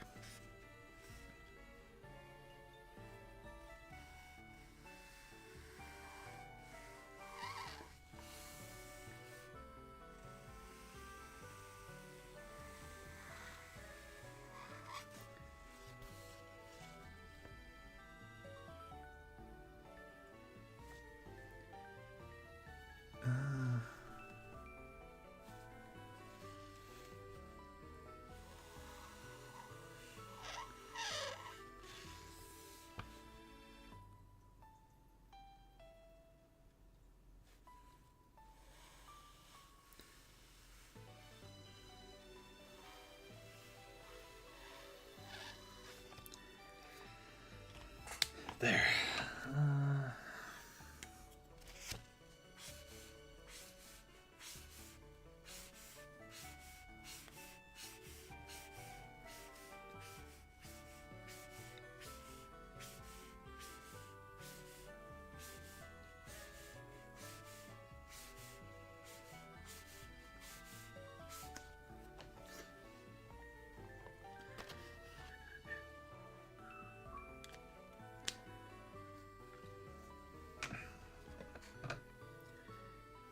Do have a little rock, a little turd rock right here.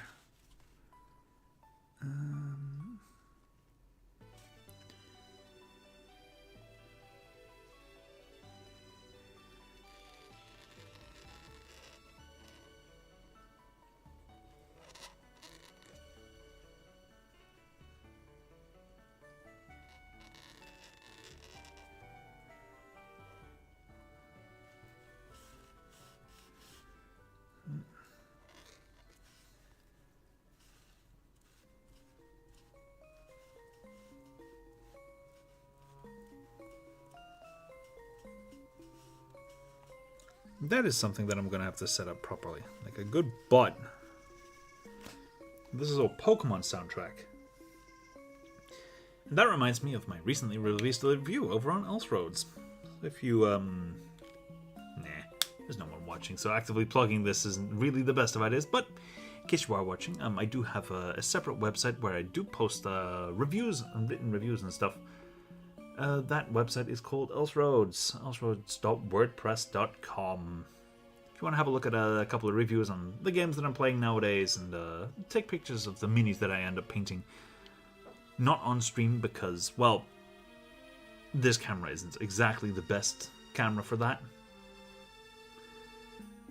I highly recommend that you go check out Elseroads for that.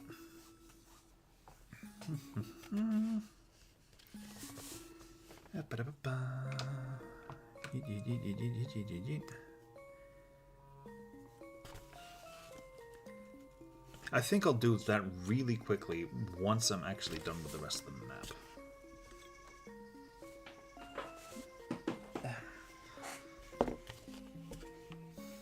Put this back in the set up.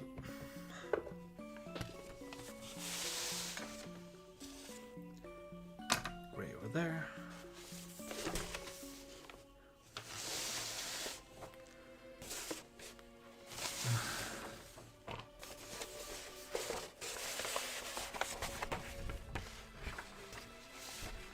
How much is that? That is 6, 7.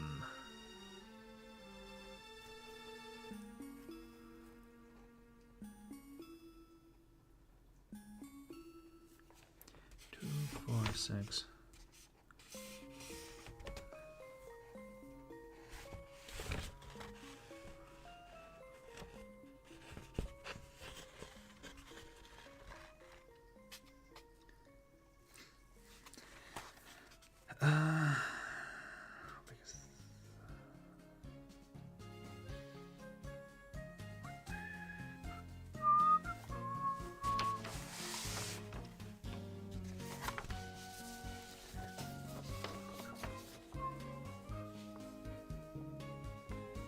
To delineate the fact that it's a separate level, I am going to have this part be done in a different blue.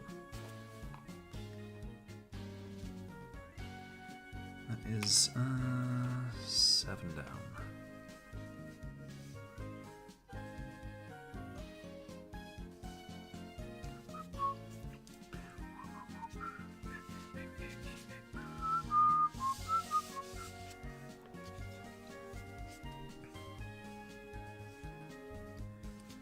How many crosses? 2, 4, 6, 8.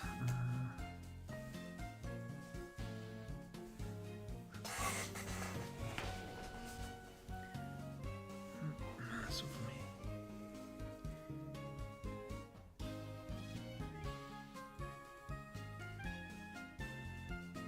Here.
And that's much better.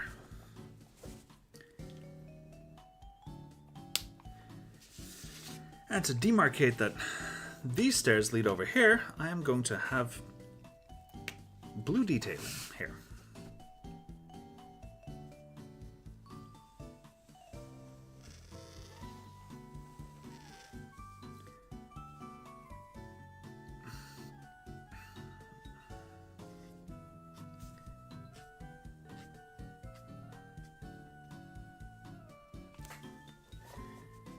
Blue goes to blue, and then of course, logically speaking, black would go to black. So whip out my black marker.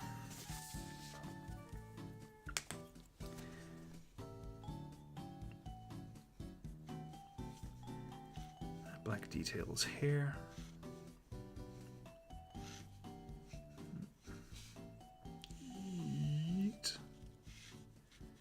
Yeet. Now all of a sudden, leaving over all that empty space at the bottom there doesn't make as much sense. Woeful oversight on my part. I hope you will find it in your hearts to forgive me.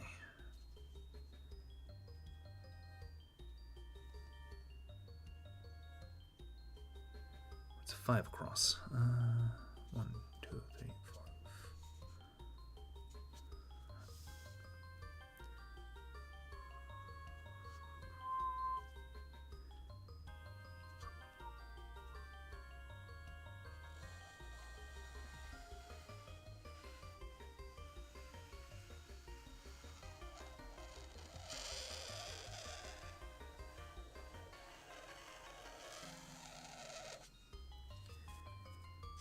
Go.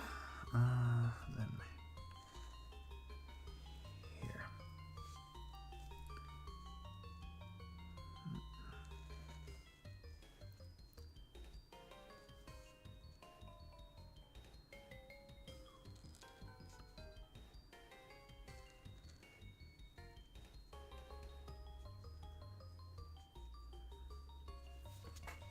There, that leads down there.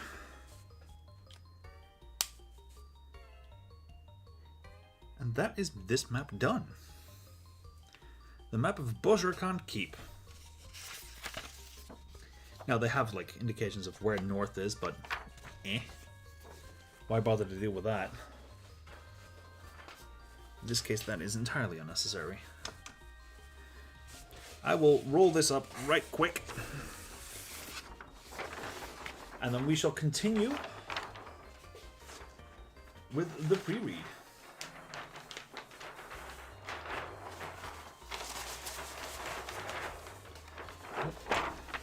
Say farewell to the map.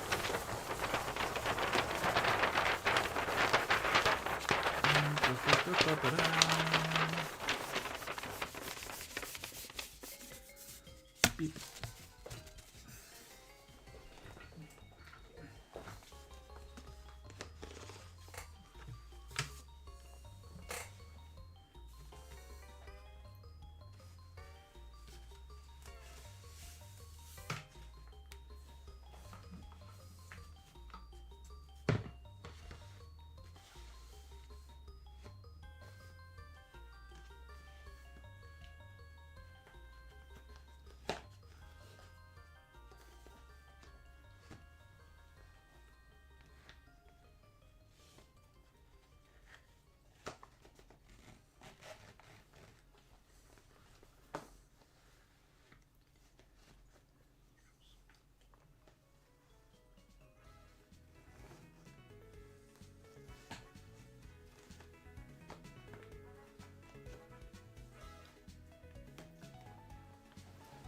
There we go.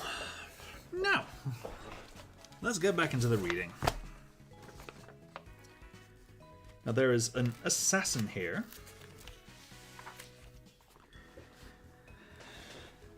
I had an assassin lying around here somewhere.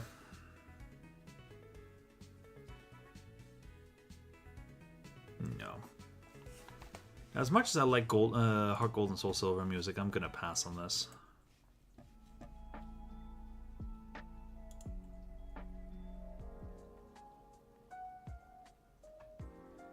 Okay.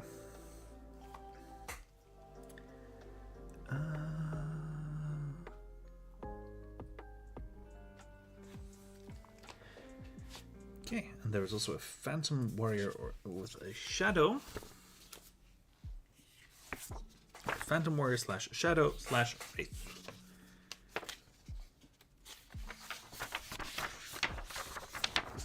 Phantom Warrior makes 2 attacks with its Spectral Longsword.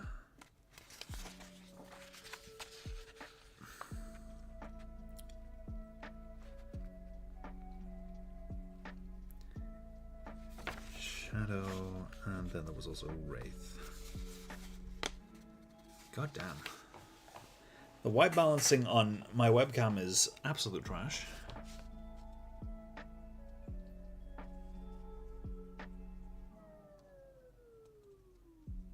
Hello, wings.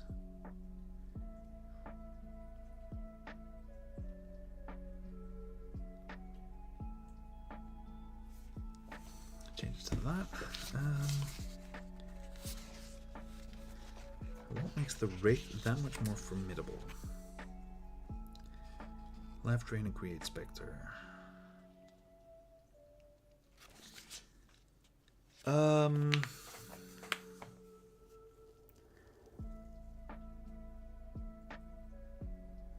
Phantom Warrior's AC accounts for its spectral armor and shield.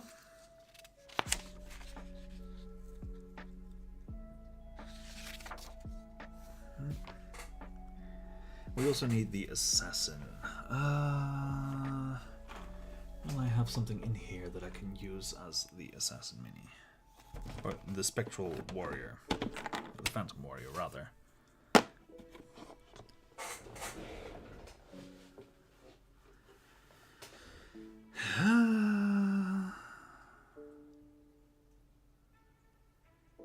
It specifically has a sword and shield, so I don't think so.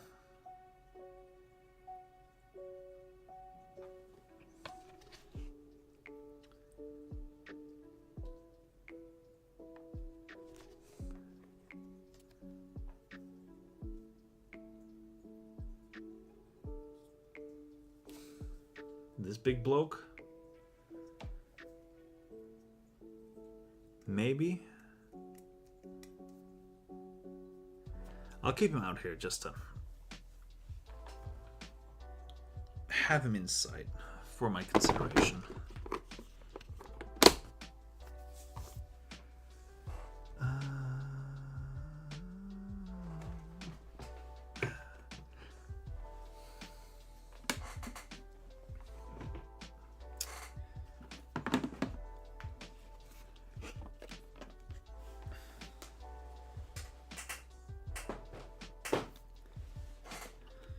Now, for the Wraith,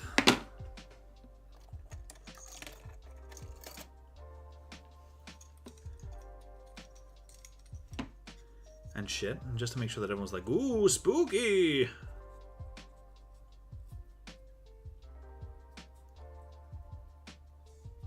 We'll use this figure.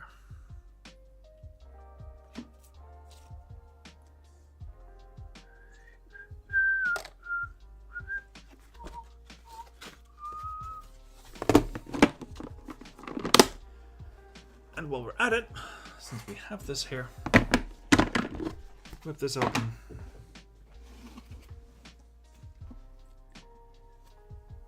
Grab an assassin.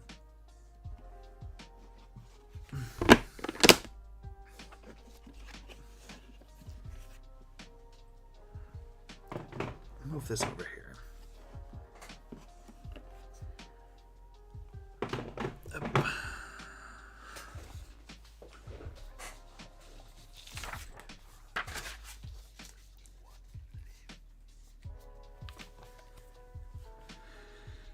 Okay, the courtyard.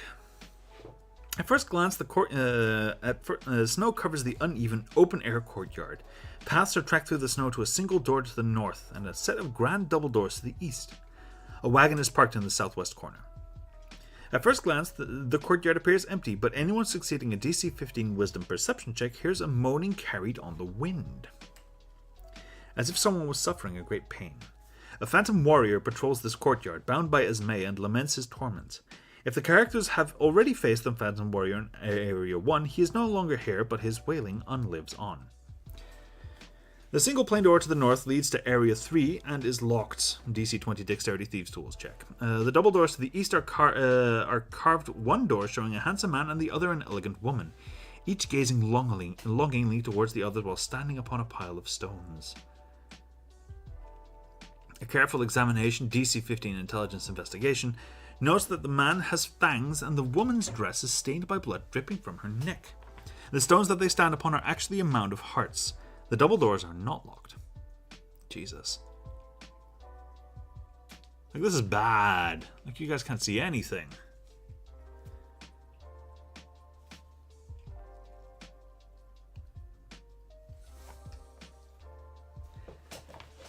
I might just actually have to do it this way.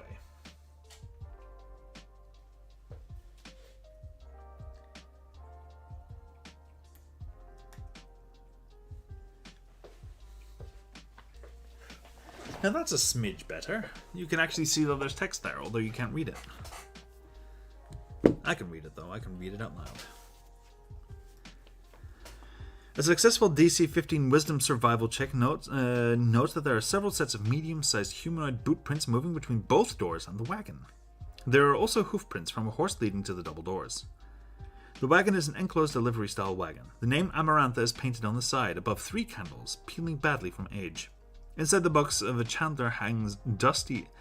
Inside, the tools of a chandler hang dusty in the back amid blocks of wax, wicks, and molds.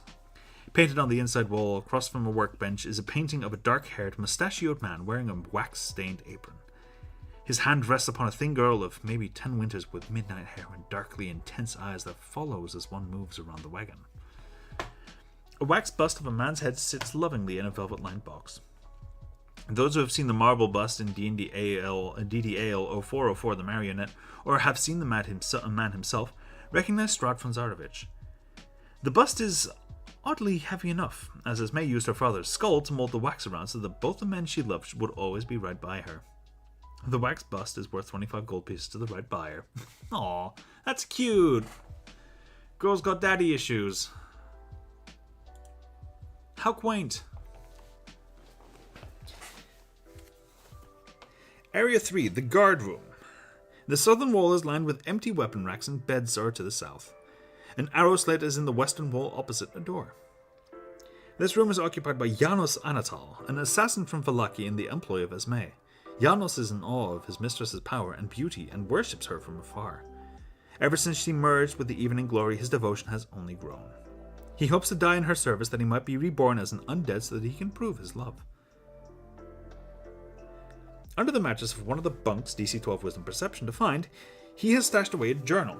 It is filled with childish attempts at romantic poetry, descriptions of murders committed in Esme's name to prove his devotion, and a general explanation of the Evening Glory's faith.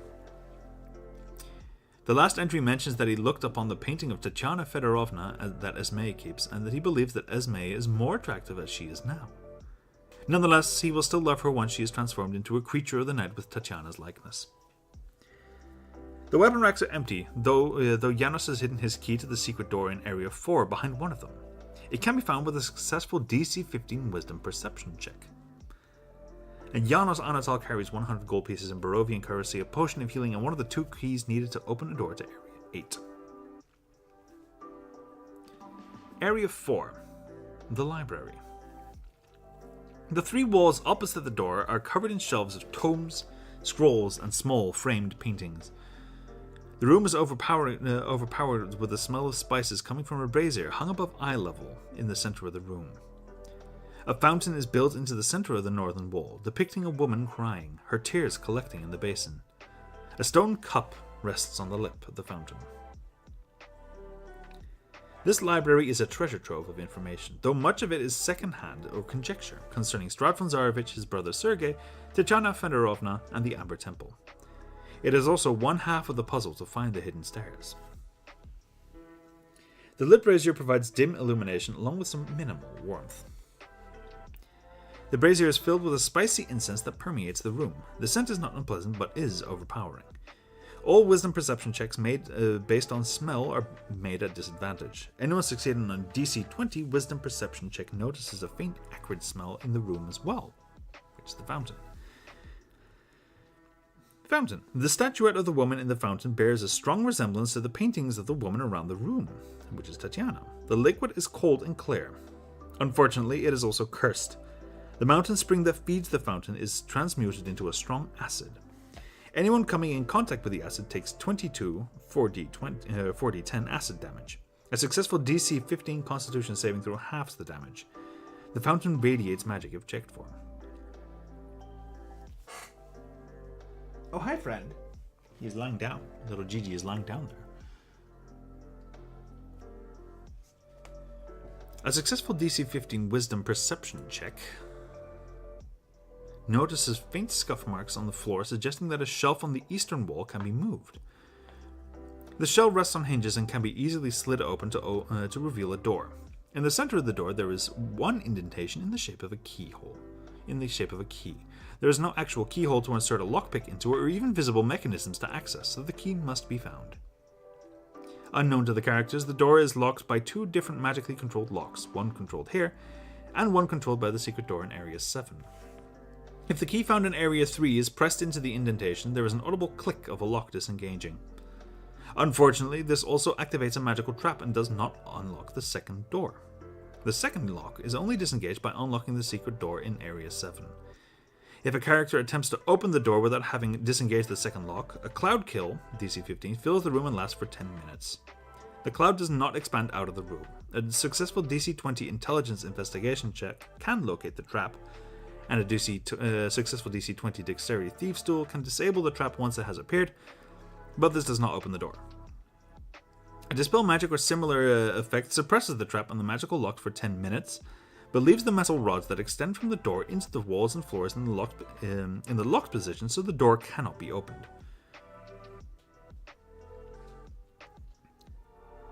Doing 100 points of damage to the door can batter it down, though, like most objects, it is immune to psychic and poison damage. Hi, friend. You decided to get in the way? Yes, I am in the way, buddy. I need some dead tension. Hi, booty.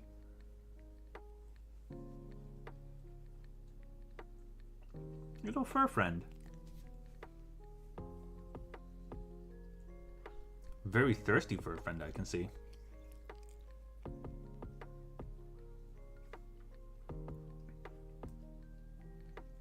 Oh, little fur friend. What's up with this tangle, buddy? Oh no, is it on the skin? Oh, friend. Meow! Big meow. He says hello. He says hello to chat.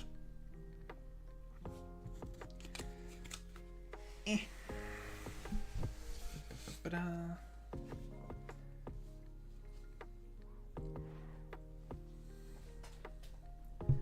The shelves are filled with tomes and scrolls in various hands, along with several paintings and drawings of Strahd, Sergei Tatiana, the Amber Temple, and Castle Ravenloft.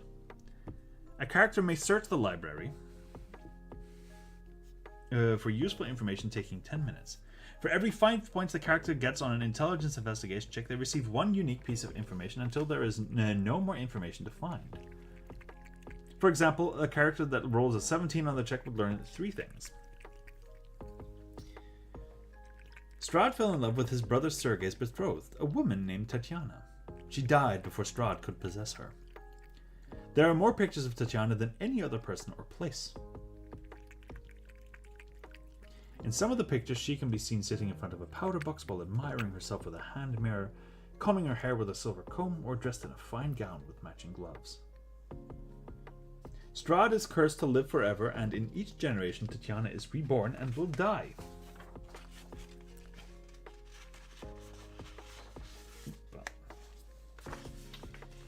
He is a very interested little buddy. But die before you can possess her. There are several stories of Strahd rushing to a woman that appears as Tatiana, only to have her die in some freak accidents. There are powerful, dark deific beings imprisoned in the Amber Temple. One of them is called the Evening Glory. Ooh, watch out there, friend. Before you start knocking things over. Ooh, yes, such friend. Little friend boy. One of them is called the Evening Glory, the god of love through undeath, who teaches that love is immortal and can never die. There are ample histories concerning rituals for transformation into the appearance of others. Though to be permanent, most require personal items of the person that caster wishes to become. Hi, friend. You moved the crop.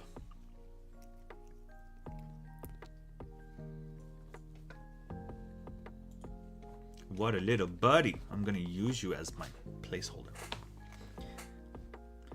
Any lore taken from this room immediately bursts into flame and is consumed. The dark powers would not have the wrong people hold this knowledge. What's up, my booty? Big kiss on his head. Yes, his head needs a kiss. Area 5, the Watchtower, ground level. The pass below can be seen through the cracked walls of this watchtower. A cool draft whistles through the broken panes, fluttering the blankets of half a dozen beds scattered around a central table with benches on either side. A staircase rises to a second floor. This room is used as a barracks by the witches of Barovia that follow Esme. There are 6 unmade beds piled with furs, each with a trunk next to or under it. Those with a passive perception equal to or higher than DC 15 hear heated but whispered arguments up the stairs. It sounds like an argument that at least 3 people are trying to keep quiet. The specific details cannot be made out without getting closer. The 4th stair on the staircase is trapped. Stepping on it causes several spears to thrust out from the 11th stair, plus 8 melee weapon attack, 22, 40, 10 piercing damage, catching a medium-sized creature in the torso or a small-sized creature in the head. The trap can be found with a DC 20 Wisdom Perception check and disabled with a DC 15 Thieves' Tools or simply by avoiding the 4th stair.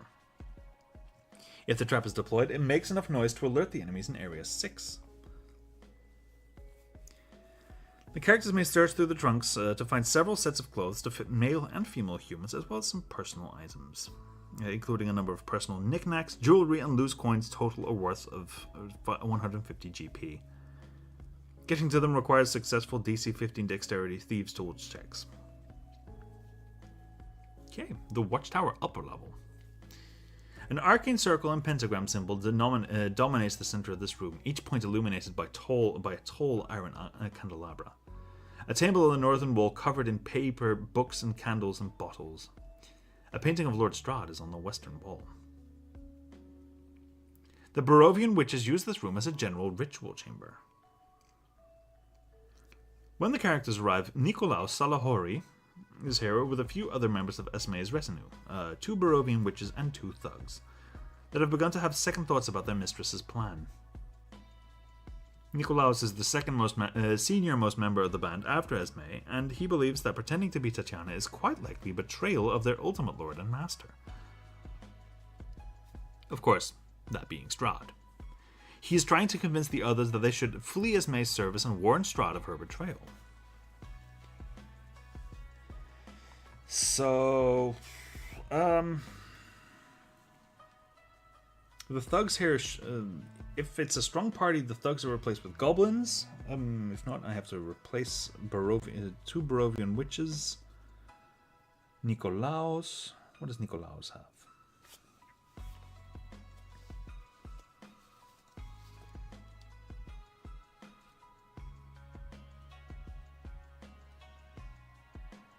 The center candle of each candelabrum is a different color and is unlit. Lighting the candle as an action triggers a stored spell and can be done even if the character is not capable of casting spells or does not have the spell on their spell list. The magic of these candles ends if Esme is defeated. The candles and their associated spells are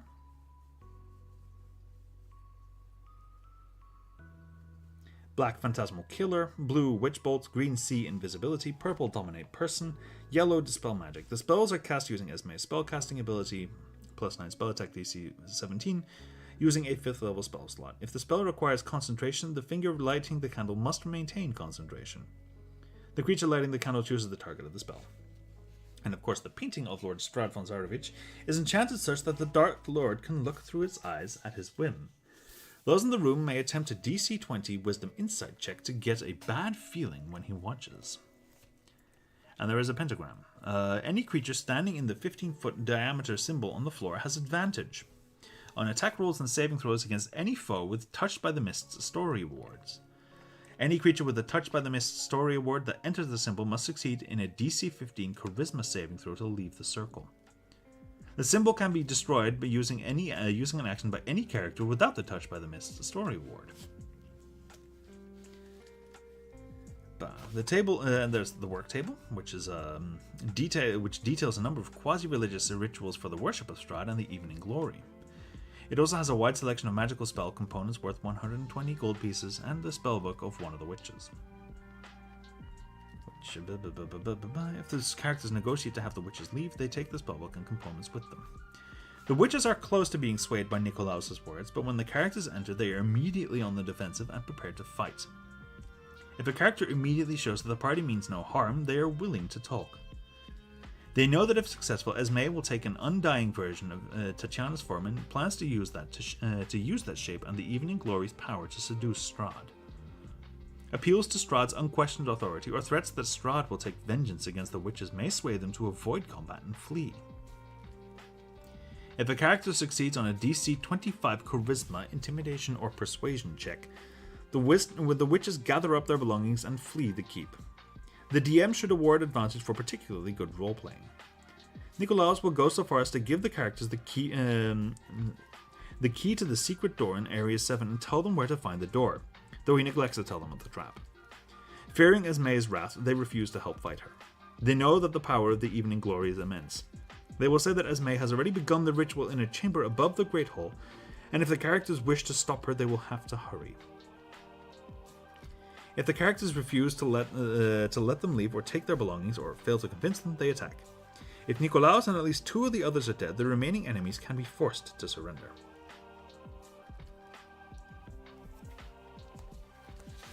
Oh, what is this booty? Hello, friend. Yes, you are the friend. What a little upset friend. Mr. I love lying down on the spot that Dad is using to work. Not work, do things. The Great Hall. This Great Hall reeks of blood and burning meat. A hunch of meat chars in a roaring fireplace in the northeastern corner. A statue of a beautiful woman painted in blood is in a windowed alcove on the eastern wall. Viscera and offal piled around it. The clear storm rages outside in the pass below. A tapestry on the western wall depicts a view from the pass below of Bajorkan Keep against the night sky. A pile of half-eaten meat toppled with a skinless horse's head is on the table in the middle of the room. Fun. The Great Hall appears empty when the characters arrive. The fire elemental, see below, watches in the form of the fire in the fireplace. The moonlight through the windows and the blazing fire provide bright illumination. The room smells strongly of the burning horse haunch and the offal around the statue. The fire in the fireplace is actually a fire elemental which attacks if the characters trigger the firestorm trap or open a door to leave this room. A successful DC 15 Wisdom Perception check notices faint scuff marks on the floor, suggesting that a section of the wall behind a tapestry on the western wall can be opened. The wall rests on hinges and can easily be slid open to reveal a door. In the center of the door there is one indentation in the shape of a key. There is no actual keyhole to insert the lockpick or even visible blah blah blah blah blah blah blah blah. The second lock is only disengaged by unlocking the secret door in Area 4. If a character attempts to open the door without having disengaged the second lock, a firestorm, DC 15, fills the room but does not expand into the rooms beyond. A successful DC 20 Intelligence Investigation check can locate the trap, and a successful DC 20 Thieves' Tools check can disable the trap once it has appeared, but this does not open the door. A Dispel Magic or a similar blah blah blah blah blah blah blah. Same as on the other side. That is a fire elemental.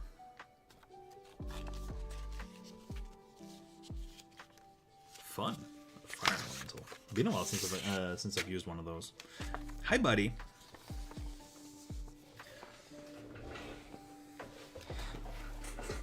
Ooh, what a buddy.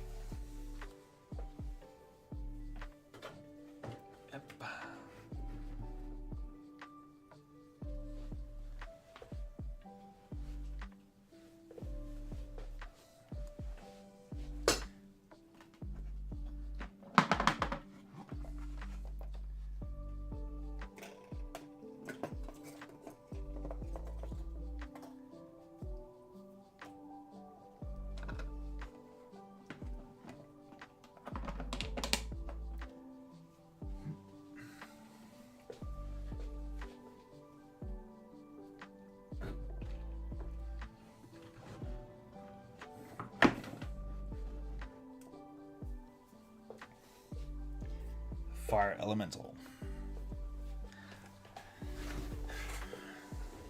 Oh, what a booty, little booty. His little French old booty.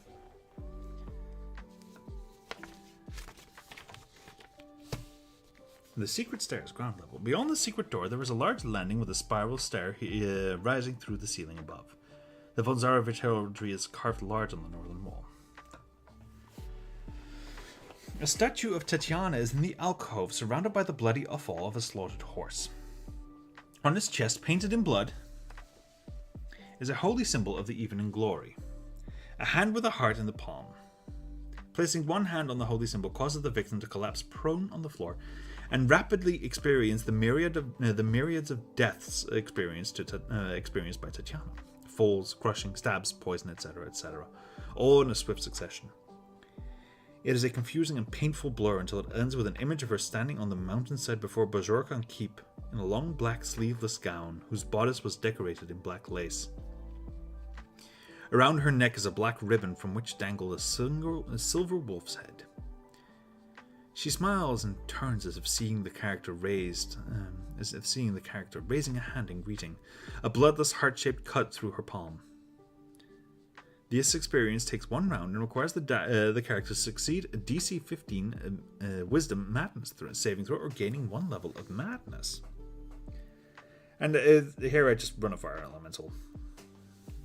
I have enough players to not make any changes.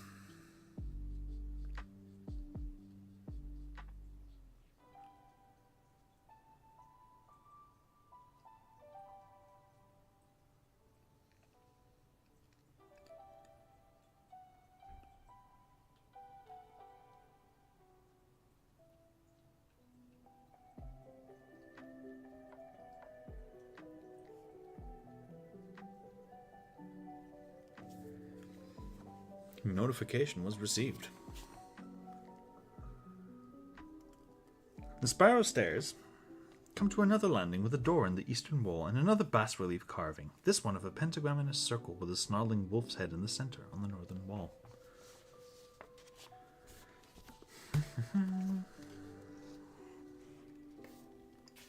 Sophie Elenani, the youngest of the Barovian witches, stands guard here with a suit of Strahd's animated armor. If Sophie hears the characters coming, she directs the armor to the top of the staircase to defend them against all comers while she goes into Area 10 to warn her mistress and joins in her defense. And for some reason they decided to add a Jeffree Star quote here for Area 10. Sweet as sugar, hard as ice, hurt me once, I'll kill you twice. A man and a woman dance nearly naked upon a floor slick with arcane symbols painted in blood. Wax puddles amid the symbols from squat candles placed every few feet. Wax puddles amidst the symbols from squat candles placed every few feet. The windows to this floor are broken open and a bitter wind blows snow into the room. It is quickly beaten back by the roaring bonfire in the center of the southern half of the room. A woman with pale skin, black hair and dark, intense eyes stands behind the flames wearing a black dress and gloves. Silver comb in her hair and hand mirror and powder box close at hand. She smiles and for a moment surrounded by a black mist. Her form begins to flicker to that of the woman you have seen depicted in the statues and paintings on the first floor. But then it is gone, and Esme Amarantha remains. Lighting a candle and dropping it to the floor, she calls, "Soon, love will never die. Heroes never die." Esme Amarantha, joined with the vestige of the Evening Glory, along with a Barovian witch and a thug, are close to completing the ritual. Hey, I need to grab thug 2 thugs, 2 Barovian witch, some thug minis. Some thug minis, booty! What? Oh, it's my little assistant. Aren't you a cute little assistant, buddy? Oh, what's that? Thugs, if I recall correctly, use bludgeoning damage. So I will grab 2.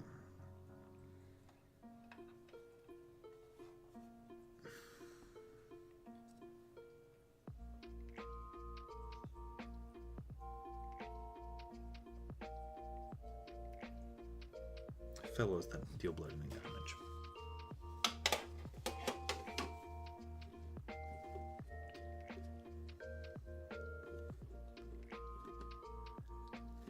Esme Amaranth had joined with the vestiges of the Evening Thug and along with the Barovian Witch and the Thug are close to completing the ritual.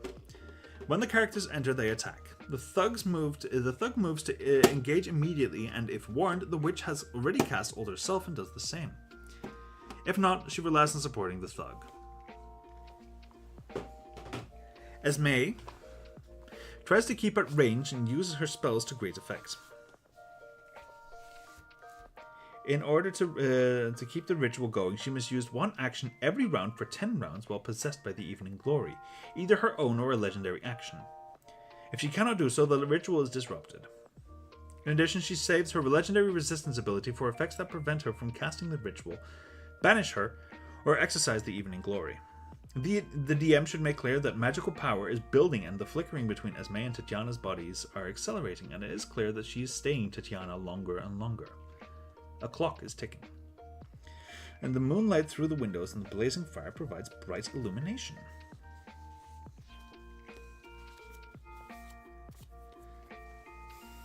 Now, as much as I hate to say it, this is a pretty big...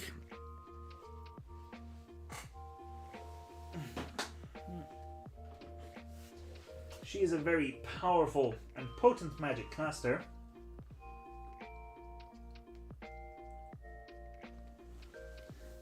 So I am afraid that I'm going to have to use Master Matoya herself. Oh, yes, you are very clean, buddy. As a powerful wielder of the sorceress arts, I'm sure that this Ishtola miniature that I found imprinted would not mind. Being the ultimate ubu cat girl. Yes, and booty. Booty, booty, booty. What? I am a booty?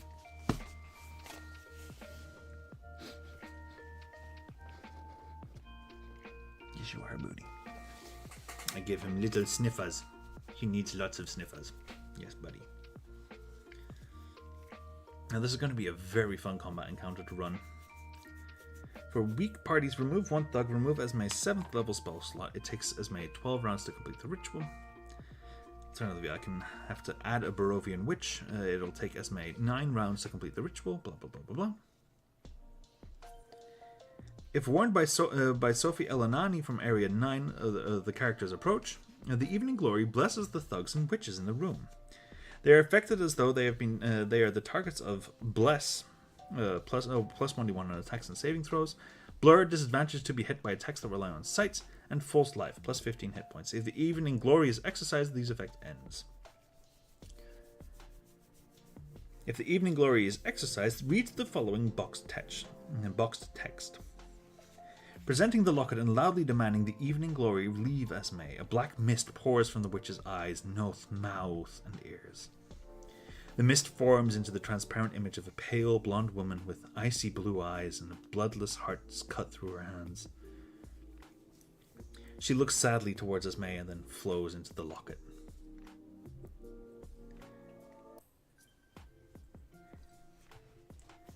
No! Love never dies. There's still time. I can make him love me. I will kill you as a wedding gift. Esme turns her full fury against you. When the Evening Glory is banished, Esme loses all damage immunities, all condition immunities except Charmed, the blessing of the Mother Knights, and 2 legendary actions per turn. In addition, her kiss no longer heals her.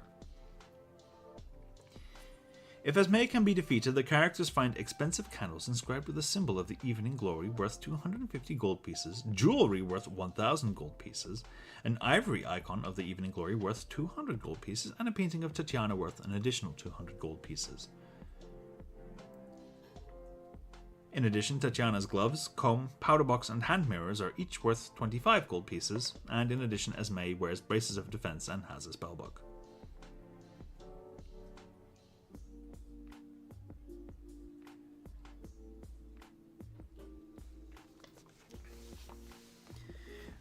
Conclusion. The adventurers fail, because that is an option here. If the characters do not defeat Esme and the Evening Glory in 10 rounds, read the following boxed text. Esme's body writhes and begins to take a new form. She's Titania Fedorovna reborn.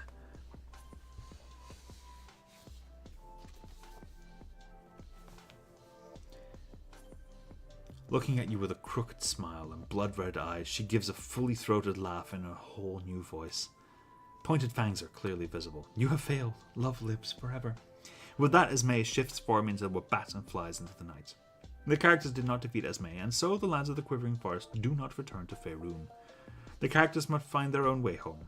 The characters gain access to the Failures Cost downtime activity.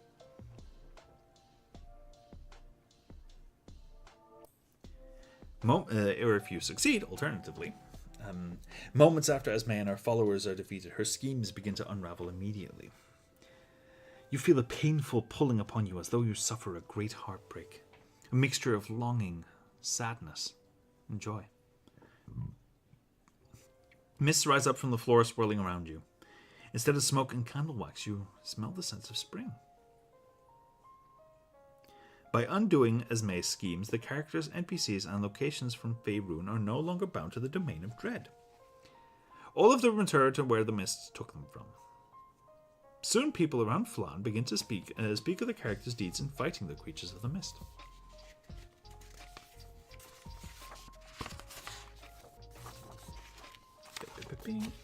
Each character must now make a choice: return to Faerun or stay in Barovia, possibly because the players wish to play more adventures set in Barovia.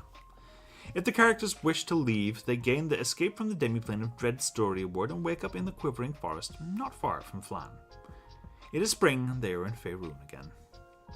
The locket containing the Evening Glory is nowhere to be found. Characters that are members of a faction are awarded with the completion of a secret mission upon checking in with the local faction representative. If the characters decide to stay in Barovia, they gain access to the Return to the Keep downtime activity.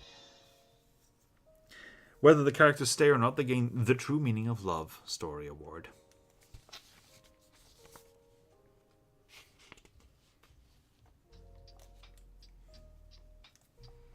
Now, this was back when the rules for Adventurers League were fairly different, but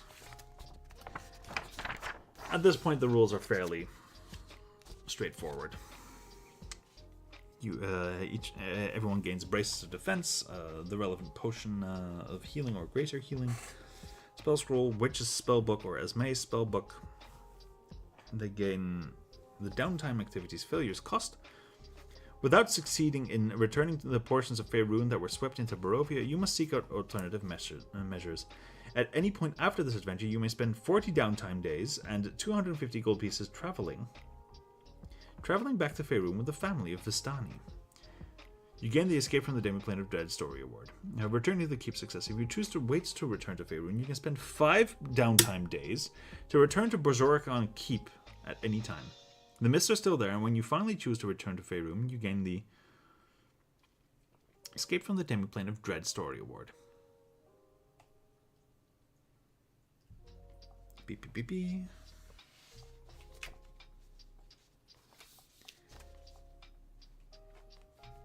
If you had the Touched by the Mist story award, yeah, basically all characters that are in here, they have the Demiplane of Dread story award, and then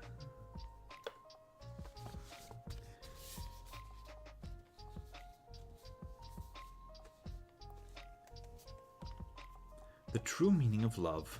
You have defeated Esme and Amarantha once again, caging the Evening Glory. You are a true warrior of fate and love and are marked as such. You gain advantage on charisma checks made with followers of the goddess Sune. You may cross this favor out to succeed on a saving throw against a charm effect that you have failed.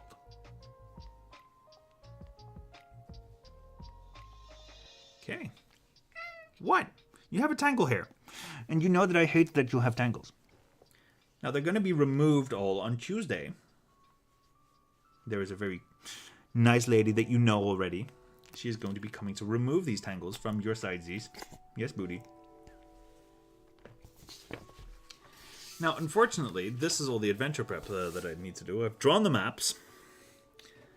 I've gathered the miniatures, including this absolutely terrifying piece of art.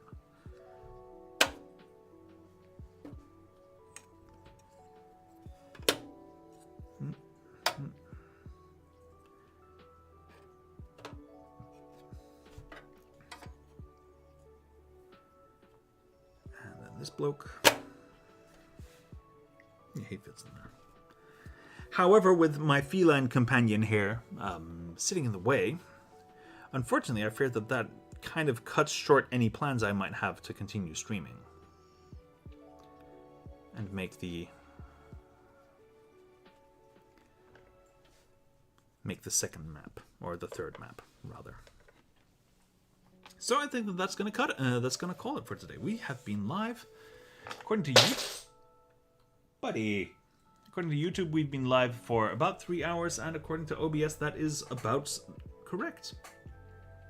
So we're going to be wrapping up. We're going to be wrapping up here, booty. Yes, come to lap. Come to lap, please, my boy.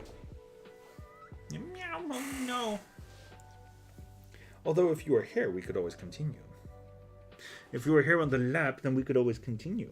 What do you say? Little buddy says no. He does not want to be on the lap, but that does mean that we can continue. However, I will have to take a very quick break, just to chill the throat.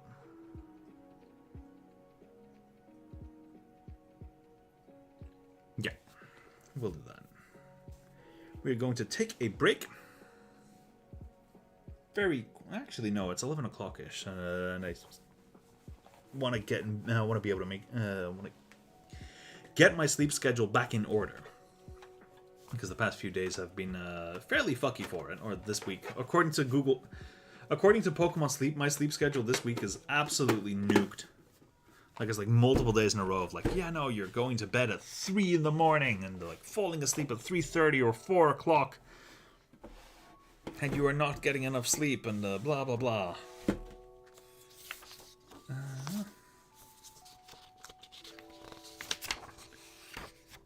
There's the Oni, Phantom Warrior, Shadow, Strahd's animated armor. I guess that works.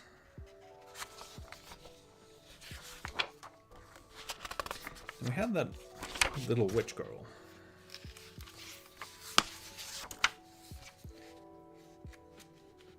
Somehow reading about Barovian witches, that kind of makes me think of the witches from Fire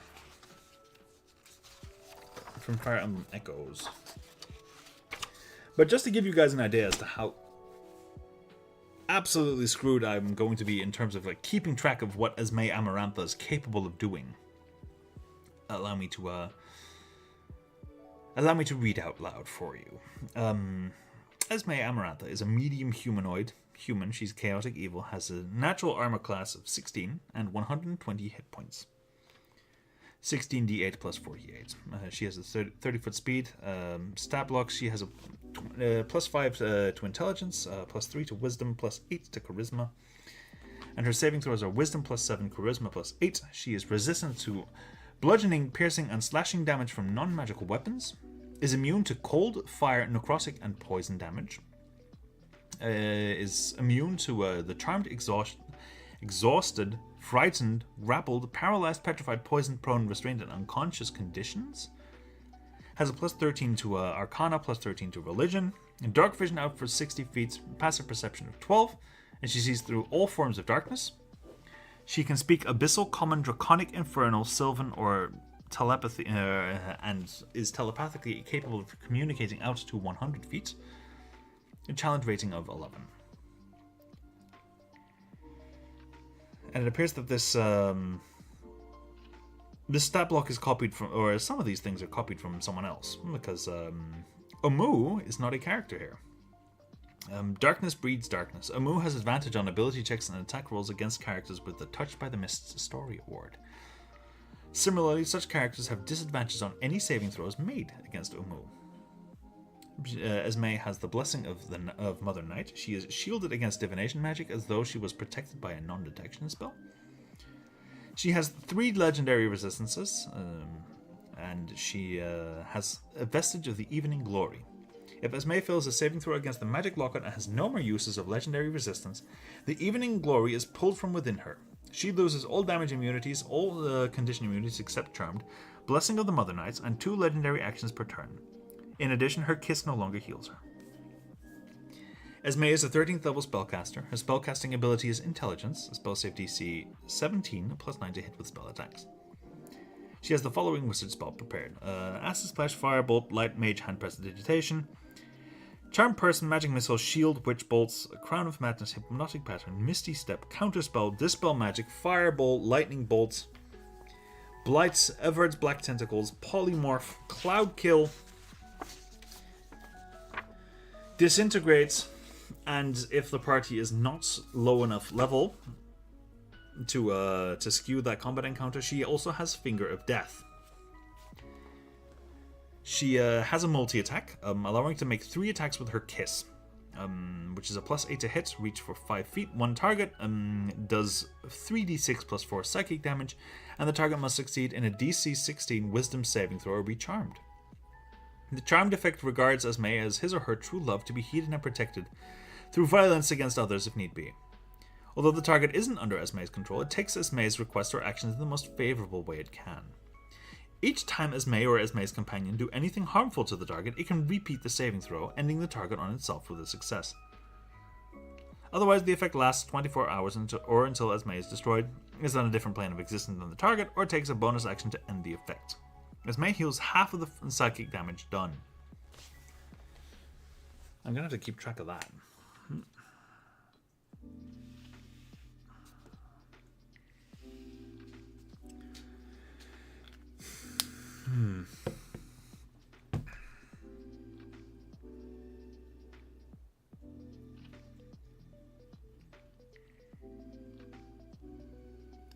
Esme can take 3 legendary actions, choosing from the options below. Only 1 legendary action option can be used at a time, and only at the end of another creature's turn. Esme regains spent legendary actions at the start of her turn. Esme can't use the same legendary action twice in the same round. These are the legendary actions that she has available to her. Anything for love. Esme grants a victim of her kiss an attack upon a creature within reach. Blow a kiss. Esme moves her speed without provoking opportunity attacks, and then uses her kiss against a target within 30 feet. Loving concentration. Esme transfers the ability to maintain concentration of a spell she has cast to an ally. Oh, that's huge.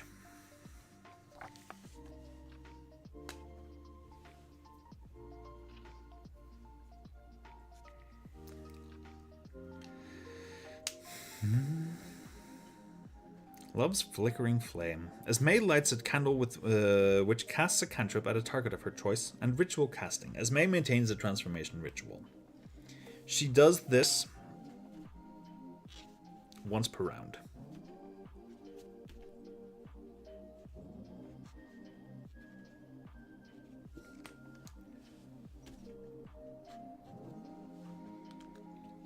So I have to keep that in mind. She always does that. Lair actions. On initiative count 20, losing all initiative ties, Esme takes a lair action to cause one of the following effects. Esme can't use the same effect 2 rounds in a row. Candlecaster. One of the candles in the room burns out, triggering a spell as if it had been cast by Esme. The spell uses one of her slots, but emanates from any point in the room she wishes. Candle Flare. All candles in the room flare brightly. Esme's enemies who can see them must make a DC 17 Constitution saving throw or be blinded until the end of their action. Burp. Love never dies. One of Esme's allies returns to life with half hit points. Vision of Beauty. Moonlight fills the room. All creatures that were charmed by Esme but no longer are stare longingly at her until the end of their next turn, granting enemies advantage on attack rolls. These victims may still attack normally. Oh my god. That is so much shit to keep track of.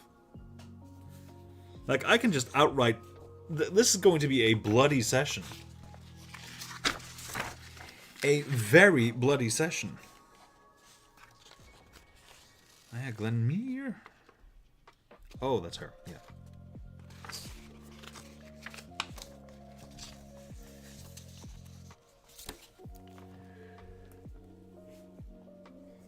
I'm gonna have to double check which spells require concentration to kind of mark.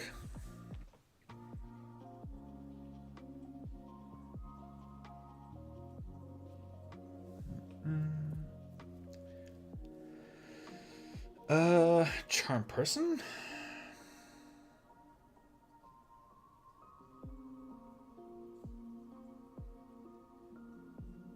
No. Magic missile shield, witch bolt. Witch bolt, I think, does. Yeah, witch bolt requires concentration. I will indicate concentration with a blue dot.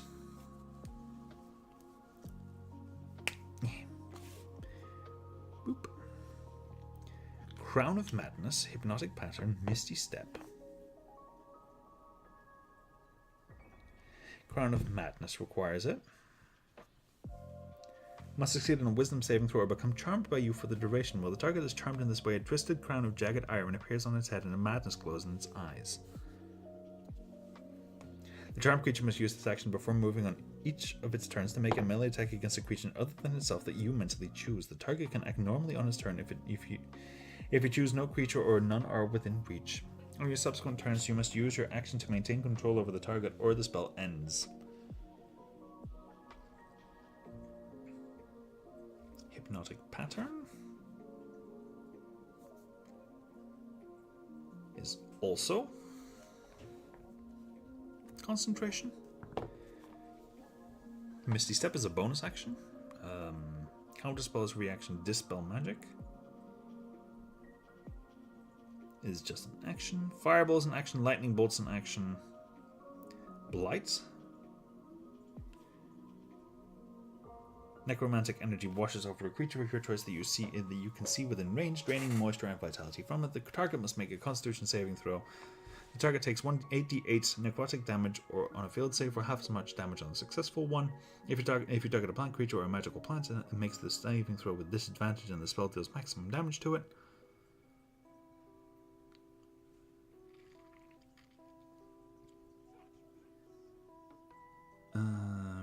Evard is also a concentration check. Squirming ebony tentacles fill a 20-foot square on the ground that you can see within range.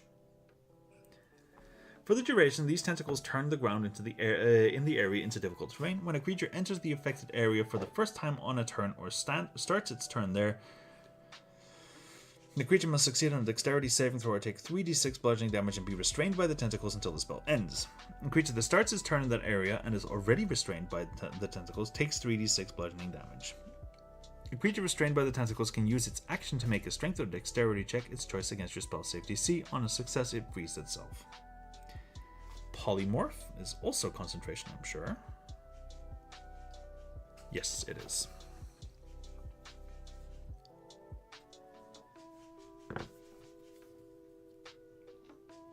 Cloud Kill is also concentration.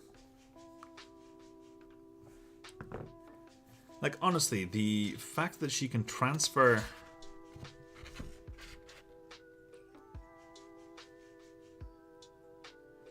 that she can take a legendary action to transfer the ability to maintain concentration on a spell she has cast to an ally is also pretty fucking incredible.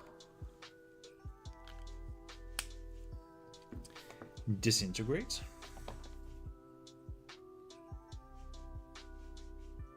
is not. Finger of Death.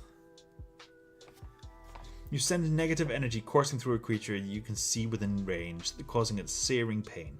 The target must make a Constitution saving throw. It takes 7d8 plus 30 necrotic damage on a failed save, or half as much damage on a successful one.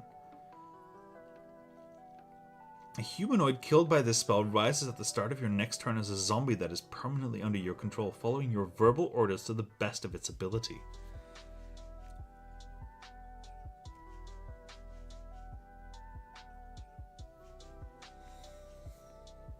So if someone has silence,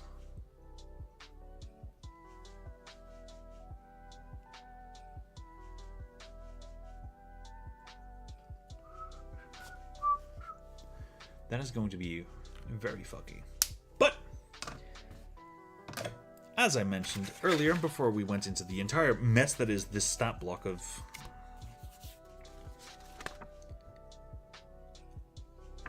over 1A4,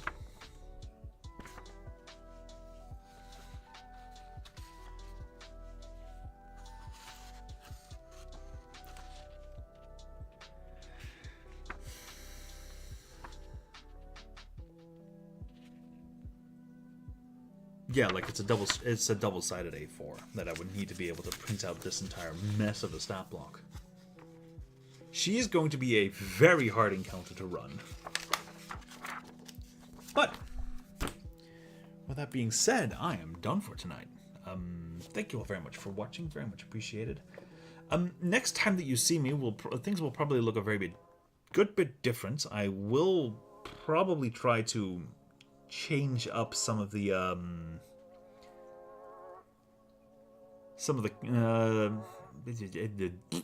Jesus, brain fart. I will be tweaking a couple of the things in the setup. So how things look now is not how things are going to look later. Like all those transitions, you're not sure if they're going to be there. Also, if I don't get around to making that map before you see me next, you will probably also get a face and a camera pointing at miniatures from around, like, here-ish. Like, I'm not sure exactly where it's going to be, but I'm going to... Like, I actually have done enough research into getting a setup that would look over, or look like it's looking over my shoulder for me to just, like, have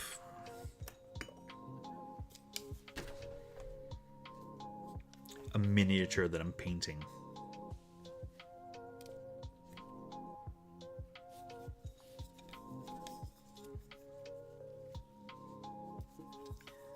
I'm gonna have to start getting used to that. But I have done enough research into getting a setup like that up and functional and running and doing what I want the setup to do. And it's just a matter of, with all the current Black Friday deals going on and probably Cyber Monday as well, I get paid out on Monday, so things will probably be bought on Monday and brought in on Monday, or over the rest of the week. So, once that has all gotten there, I will take a little bit of time to make sure that everything is just nice and working, that everything looks good, that the camera angles look good. I will be taking a little bit of time for that, and I will also be resetting the PC. Fresh install the Windows, wipe everything else, so that hopefully this thing doesn't run like a donkey that has been shot multiple times by, well, shrapnel. No, not shot by shrapnel. Has had multiple rounds of buckshot kind of shoved into its behind. Very painful, very disparaging situation for poor mule, aforementioned. But with that all being said, everything's going to be changing. Everything's going to be changing except for me. We're going to be having a lot of fun with all the maps that we're making here. Hopefully, I finally get to actually start painting and like writing up a backlog. I actually think I might just go do that while the reinstall is running. Until bedtime, just kind of like run through everything that I still have to paint and work up or create the list of things. I would also need to double check who's alive, which has been completed. Check who has touched by the... Double check who has touched by the mists. That is an important one to note down as well. But yeah, thank you all very much for watching. Very much appreciate that you were here. If you were here, or if you're checking this down the line, again, thank you very much for checking. I will see you guys later. Bye-bye.